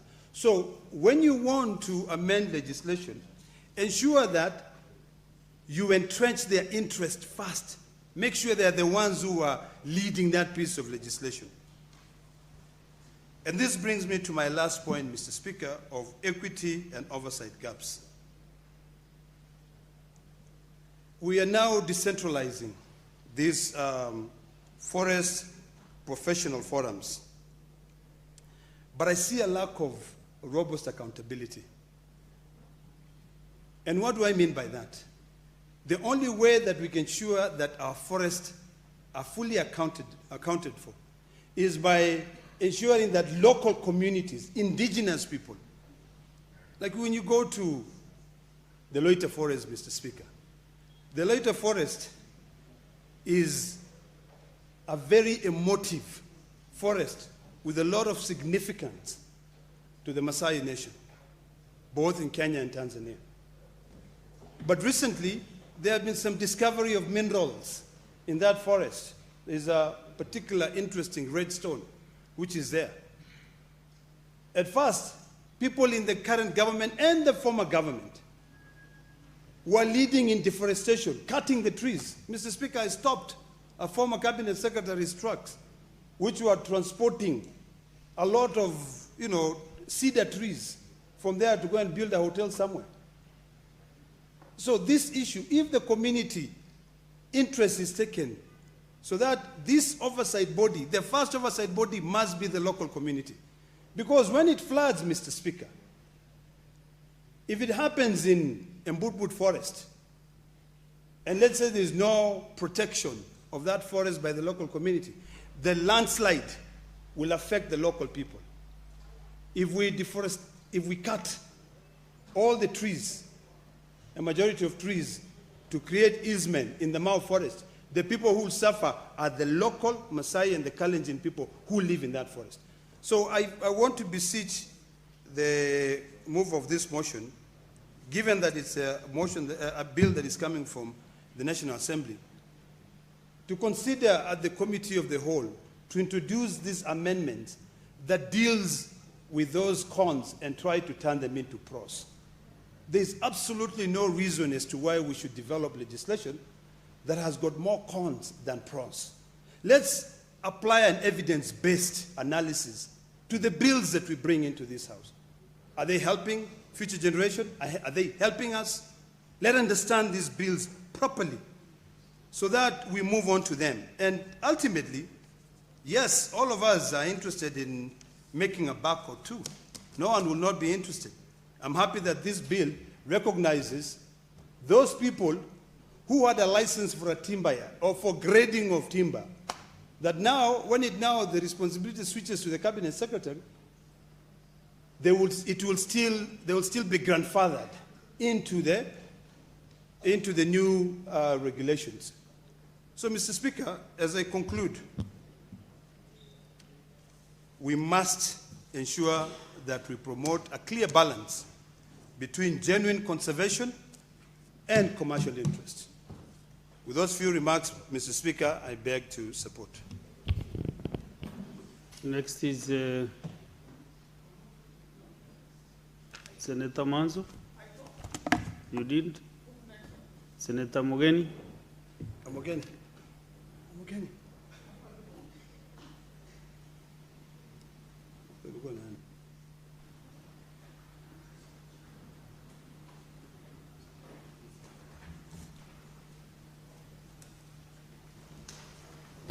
Yes, thank you, Mr. Speaker, for giving me an opportunity to also make my contribution to this Forest Conservation and Management Bill 2025, a bill from the National Assembly.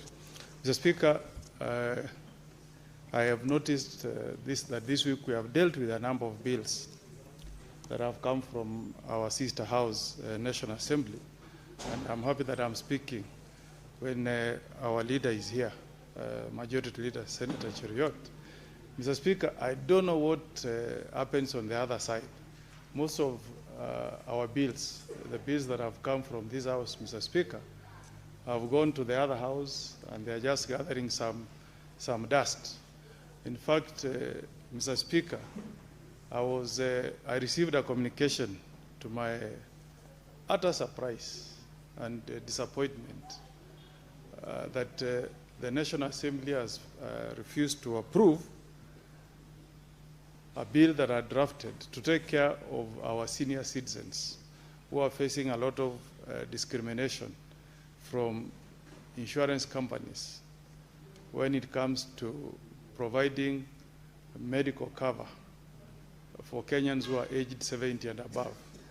Mr. Speaker, in line with Article 27 of our Constitution, which outlaws discrimination on account of race or age, and taking into account recognition that health is a devolved function, Mr. Speaker, I drafted a bill that was approved by your office of the Speaker to amend the Insurance Act to outlaw the practice by insurance companies where they refuse to take or to issue insurance cover for citizens who are aged 70 and above. And I did this in recognition that there are a number of Kenyans who are lucky to live beyond 70 years and above. In fact, I remember when we were burying the mother of our speaker from our sister house, I was impressed to see his father, I think at 94, speaking very fluently and with very clear thoughts, Mr. Speaker. And I thought that that bill was going to address and solve that problem to the benefit of many Kenyans, our senior citizens. But I have received communication, Mr. Speaker, that the National Assembly has declined, that they will not process that bill because it is not a devolved function. Mr. Speaker, I don't know what reading of the Constitution that can ever be. And I hope that your office will take the initiative to have a sitting with the Speaker of the other House, Mr. Speaker, so that you develop some consensus. Health is a devolved function, Mr. Speaker. Seeking to extend that benefit to citizens who are above 70, because we are also soon going to be there. We'll be heading there, Mr. Speaker. Just the other day, Mr. Speaker, you saw the President signing into law some retirement package for judges. And when I read through the new law, I noticed that the government has now committed, which is a good thing, and I fully support. We must treat our judges well when they retire. That law has made it as part of the benefit, made it compulsory that at the expense of the taxpayer, retired judges above 70 years will be given full medical cover by the government, Mr. Speaker. So if we are doing that for people who are privileged to occupy positions at that level, we should also be doing the same, Mr. Speaker, for the poor Kenyans who don't occupy positions where they are guaranteed, Mr. Speaker, that they will get medical cover after retirement. Going back to the bill, Mr. Speaker, I've since learned that there are two headquarters, and I want to correct the impression I created that Senator Cherage was wrong. I've seen that under Section 4, the headquarters of the organization will be in Nairobi. It is the research branch that will be in Kiambu. So I want that to be corrected. Mr. Speaker, we must agree, Mr. Speaker, that we have an obligation to protect the environment, to protect our forests, for the benefit of future generations. Mr. Speaker, when I served as chair of Anti-Corruption Commission, it is during that time that there was a sustained onslaught by a certain cabal in government then to grab Karura Forest. And we worked very closely with the late Professor Wangari Maathai, Mr. Speaker, and EACC filed several cases in court, Mr. Speaker, to stop that grabbing. And I remember, Mr. Speaker, Wangari Maathai used to say that Karura Forest is what she used to call the lungs of Nairobi. It's the one that gives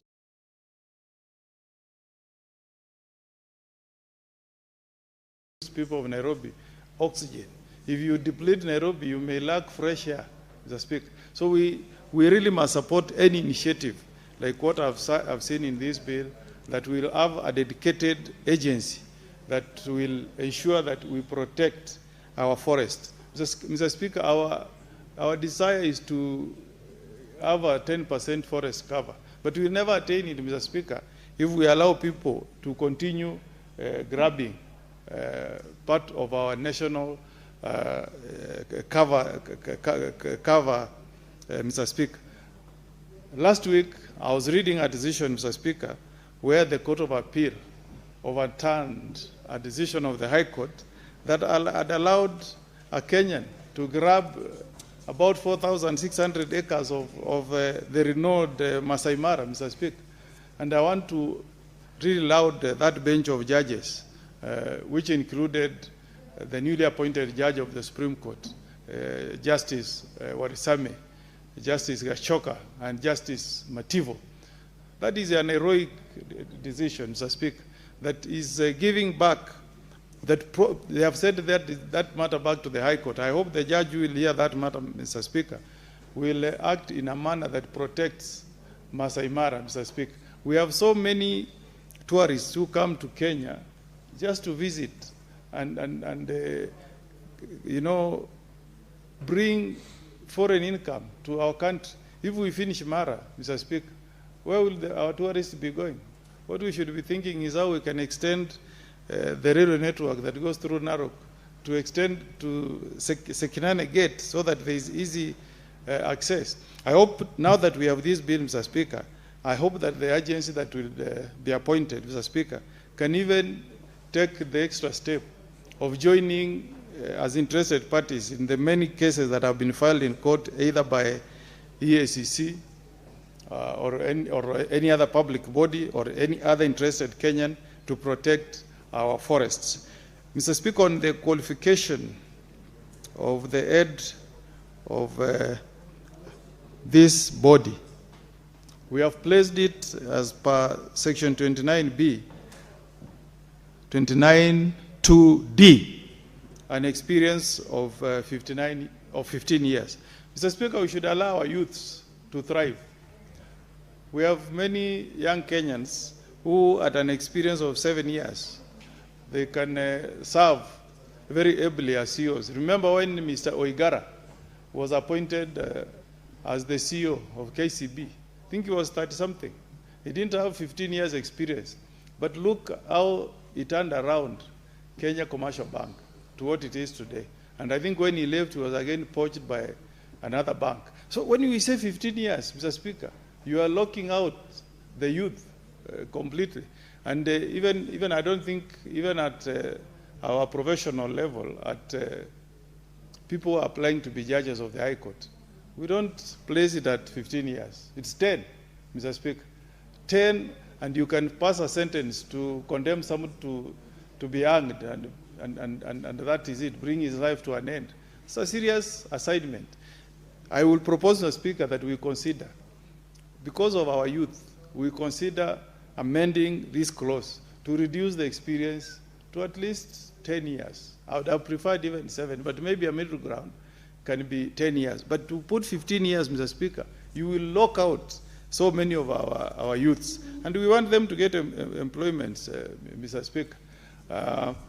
Then on the issue of 29H on the headquarters, Mr. Speaker, I thought it would be nice, Mr. Speaker, to say that the headquarters of the Kenya Forest Research Institute will be at the headquarters of any of our devolved entities. We have 46 counties other than Nairobi, Mr. Speaker. I don't know why we have said that specifically we make it to be Kiambu, Mr. Speaker. We should have said the headquarters of the institute shall be in one of our counties other than Nairobi, so that, Mr. Speaker, if Kisii or Nyamira can compete to be the headquarters of Kefri, why not? Or if it is in Kericho, or if it's Nandi. I don't know whether I've seen a law that is so prescriptive that it names a particular county as the headquarters of a body corporate like this. I'm just curious. Why say Kiambu? Why not Narok, for example, Mr. Speaker? Why not Nyamira, for example, Mr. Speaker? So I think, you know, to change these headquarters, you must amend the law again, Mr. Speaker. I think we should leave it to be a bit open. Mr. Speaker, I've seen a number of cases where you appoint people to a board and the appointing authority is taken to court. Now, in this particular law at section 29, we are saying the chairperson will be appointed by the president, the speaker. Why can't we say that the CS in consultation or on the advice of the president, Mr. Speaker? Now, if you have an issue with this appointment, do you sue the president, Mr. Speaker?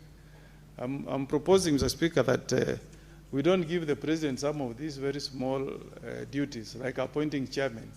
This is something that can be undertaken by the cabinet secretary, Mr. Speaker.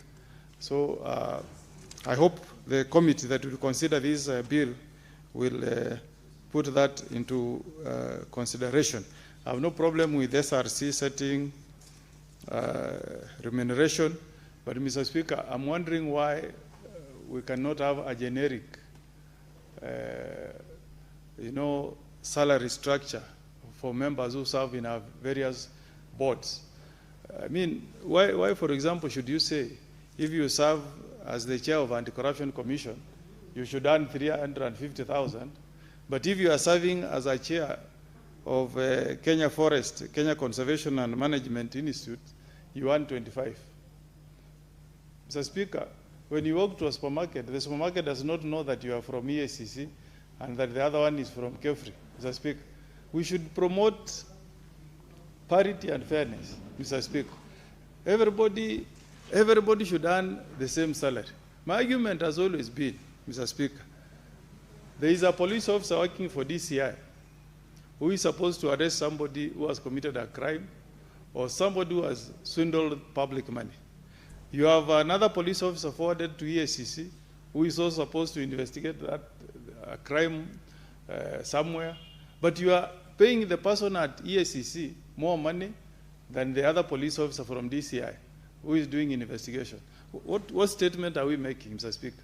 Are we saying that this police officer is not being well remunerated because he's going to get extra money from somewhere, or what are we really saying? If remuneration, Mr. Speaker, is meant to ensure that we adequately compensate members who are serving in public service, then the earnings should be the same, Mr. Speaker. Otherwise, the others who are earning less will say we have an excuse to look for other means of topping up so that we earn like people who are in those other bodies. The intention, and Mr. Speaker, I participated when we were making comments on what Kenyans intended when they set up SRC. Mr. Speaker, the intention was to make sure that the remuneration that Kenyans are earning is uniform, Mr. Speaker.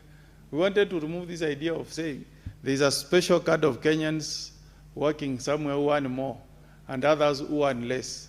That's why SRC was set up to equalize remuneration so that Kenyans can get what we see in other countries where if remuneration is set at $20 per hour. That's what everybody should be earning, Mr. Speaker. So in future, I hope we can, let SRC tell us, if you are serving as a member of a board, you are sitting per hour, in one sitting you earn 25,000, up to a maximum of this and this, so that we don't keep legislating in every law we are saying in consultation with SRC. So in conclusion, Mr. Speaker, I support this bill. We need to conserve our forests. We need to ensure that we enhance the forest cover of this country, and we need to reduce our greed of wanting to grab our forests. You won't take all these things you are trying to accumulate when you die, finally. But the forests will serve the current generation and the future generation. I support, Mr. Speaker. Next is Senator Mgatana Danson. Thank you, Mr. Speaker. Mr. Speaker, I rise to support the Forest Conservation and Management Amendment Bill 2025. Bill number 38 of 2025 National Assembly bills. Mr. Speaker, I am particularly interested in the National Forest Research Institute that has been set up under this bill. Mr. Speaker, in Tana River County, we have a very serious problem. And this problem, Mr. Speaker, originates from a tree that is called the mavenge tree. The scientific name for that tree is called Prosopis juliflora.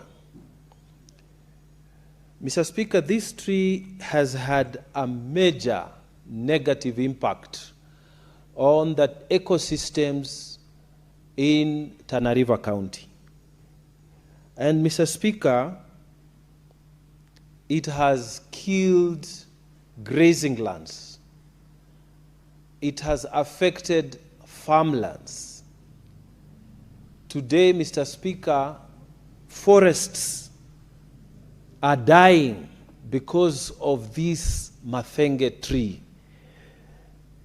The history of this tree, Mr. Speaker, is that it was introduced in the 1970s and 1980s with the idea that it would fight desertification. And it was introduced in our county in those days because it's one of the semi-arid counties. And Mr. Speaker, when it came, it started growing with so much force. It spread everywhere. The wild animals would disperse its seeds everywhere. And Mr. Speaker, it grew so fast, and the roots of that tree, Mr. Speaker, are so strong. Even if you cut it today, tomorrow it grows again. Even if it is a dry season, if it rains a bit, all the mavenge trees will come up again. It drinks a lot of water. It stresses trees. It even prevents the regeneration of the natural vegetation. It prevents regeneration of forests within our area. So, Mr. Speaker, I am very happy to learn that in this bill,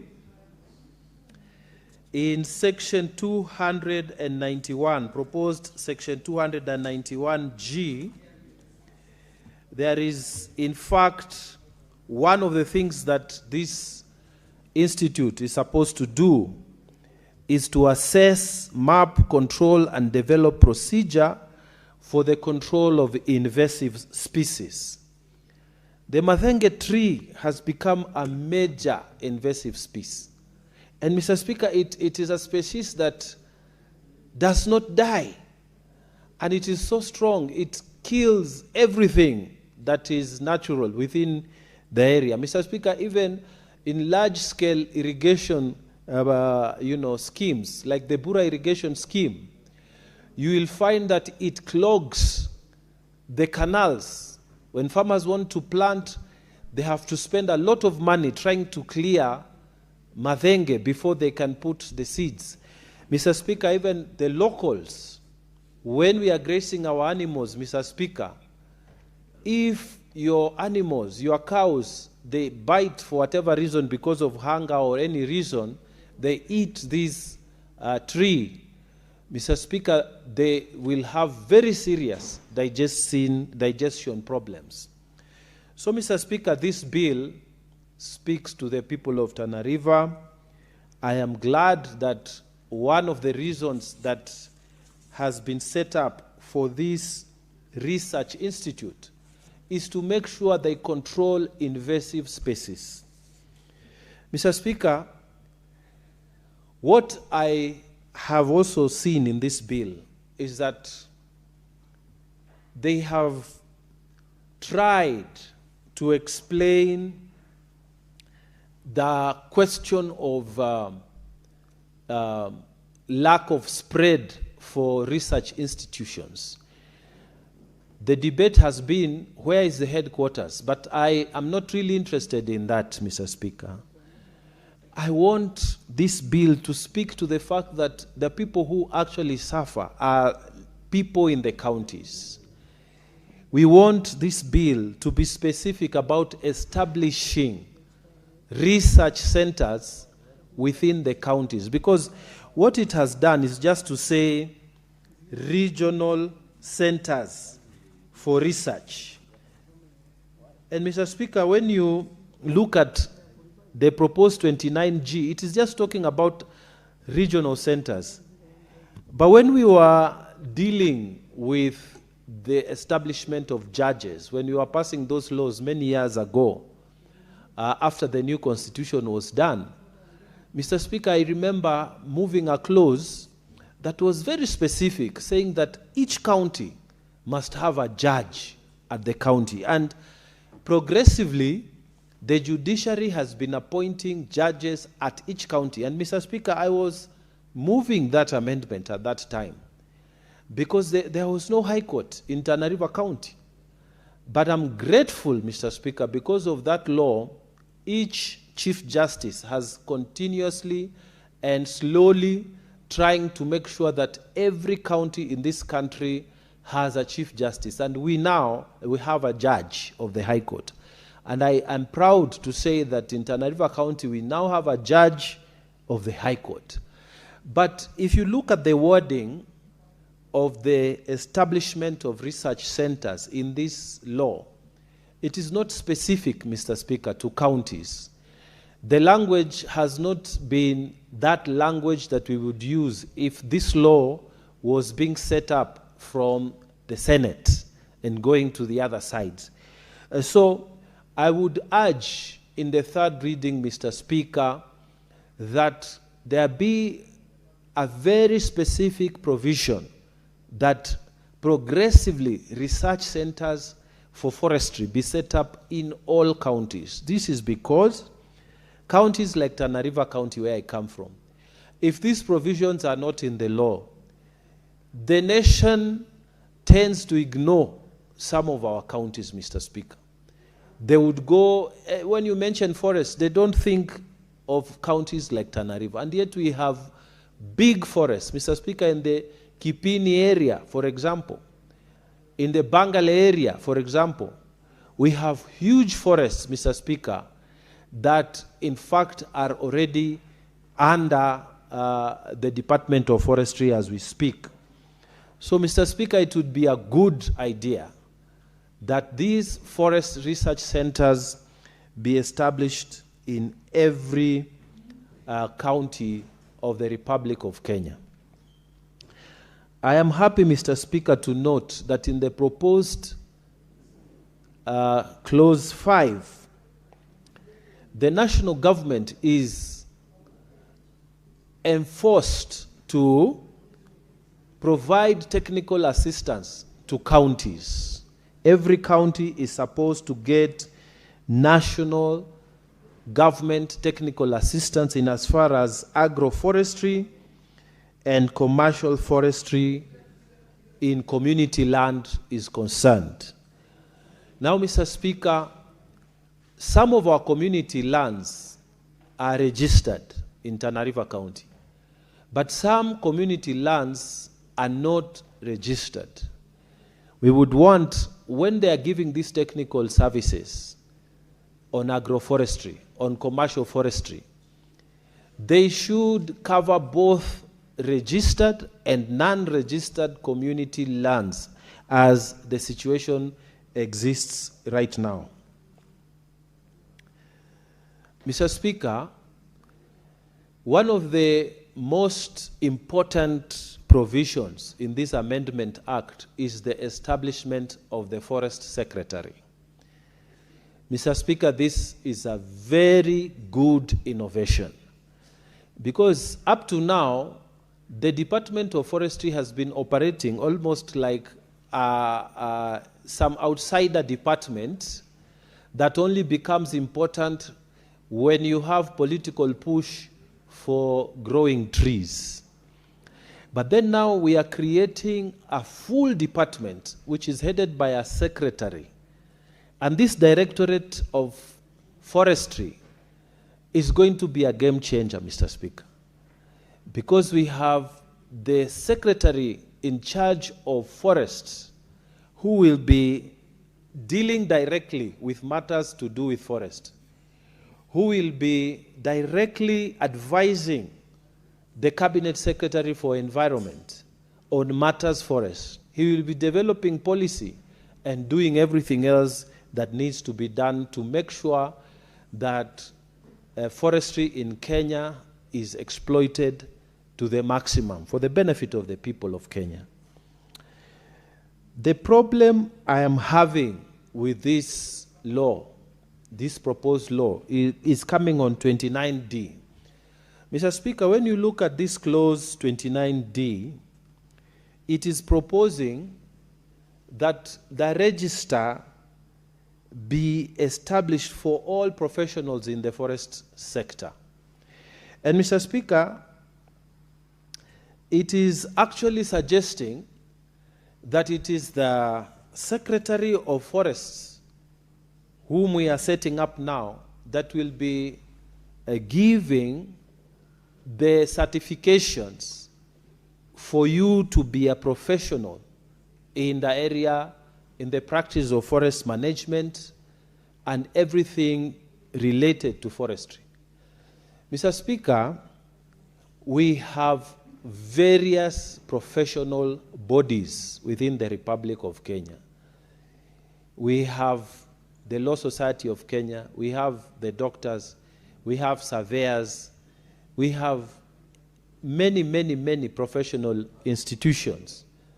And Mr. Speaker, you will remember that in this parliament, we passed a law to create HR professionals in human resource management, and we created a whole law for them so that the practice in Kenya has been that management or professional institutes and managing those institutions, it is done by professionals within that area.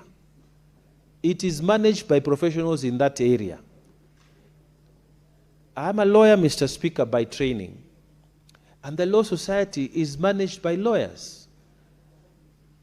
We conduct our own elections, we carry out our own disciplinary actions, and this is what we do. It is self-regulating. Now, that is the standard that goes across all professionals in Kenya. Now, how does it become that the secretary in charge of forests is the one that certifies professionals in this area of forestry? So, Speaker, it cannot be that one person or one office is in charge of a whole profession. There are many people in the environmental sector. There are many people who are already practicing agroforestry, commercial forest growing. There are people who have been trained in these areas, Mr. Speaker, on environmental management. How can it be that instead of us doing what is supposed to be done, setting up an institute for forestry professionals and having them manage their own issues, we are actually giving these powers to one office called the Secretary of the Directorate of Forestry.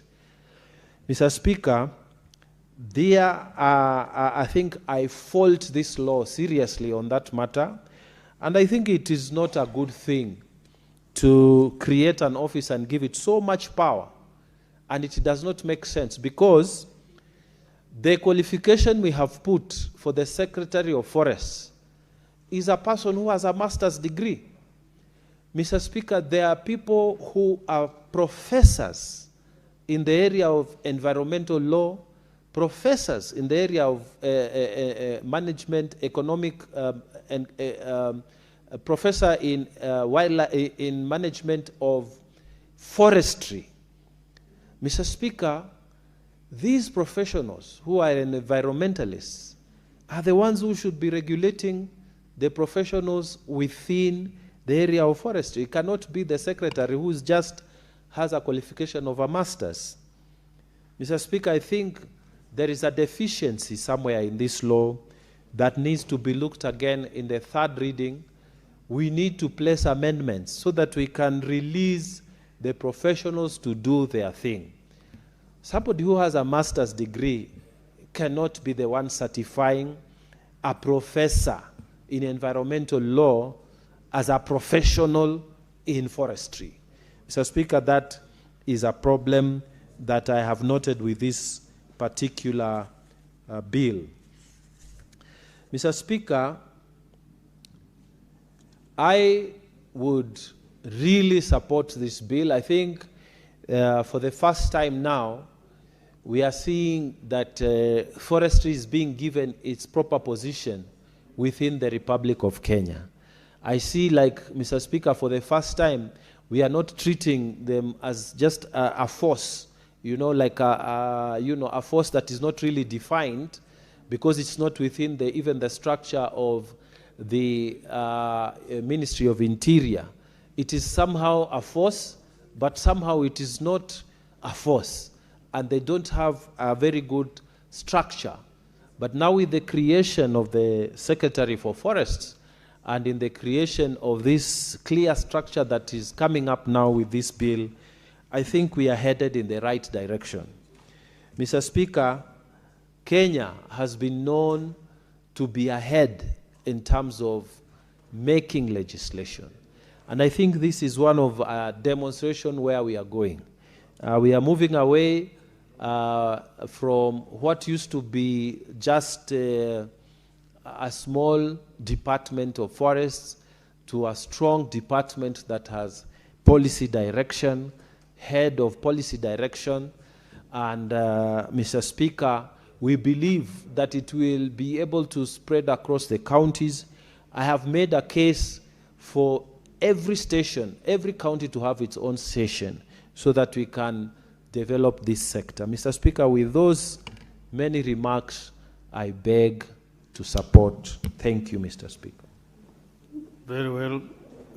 Honorable Senators, from my dashboard, there is no other senator wishing to contribute. Therefore, I will call upon the mover to reply.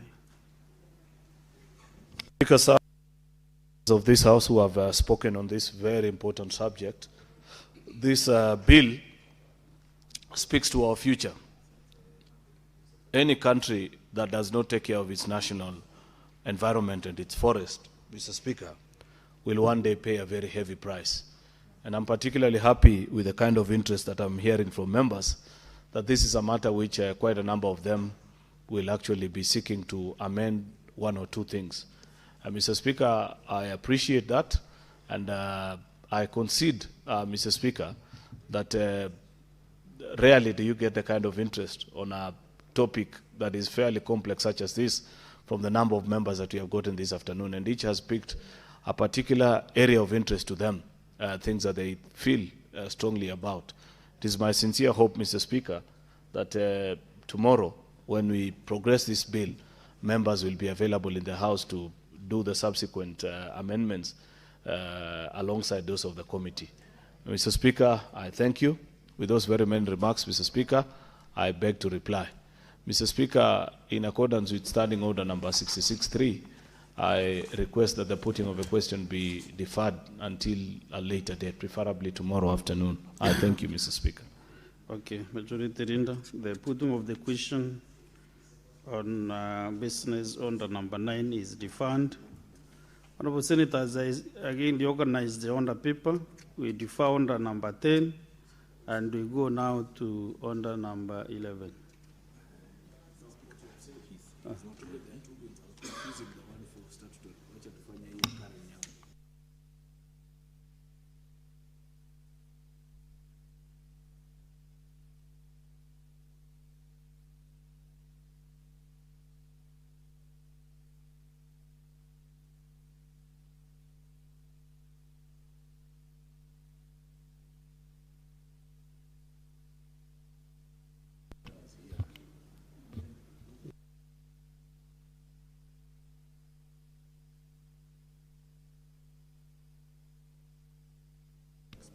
Senator Kalenyamu, kindly approach the chair.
Honorable Senators.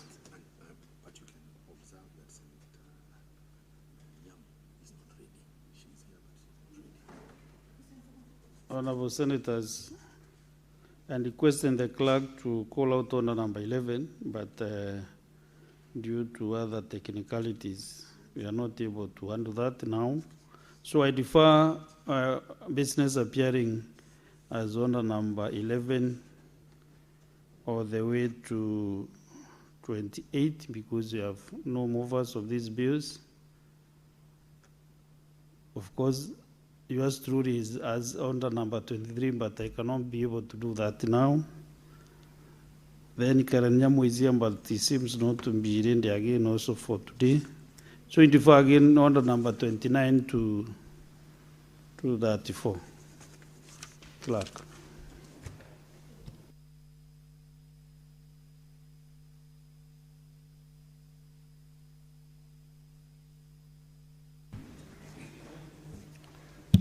Honorable Senators, upstanding.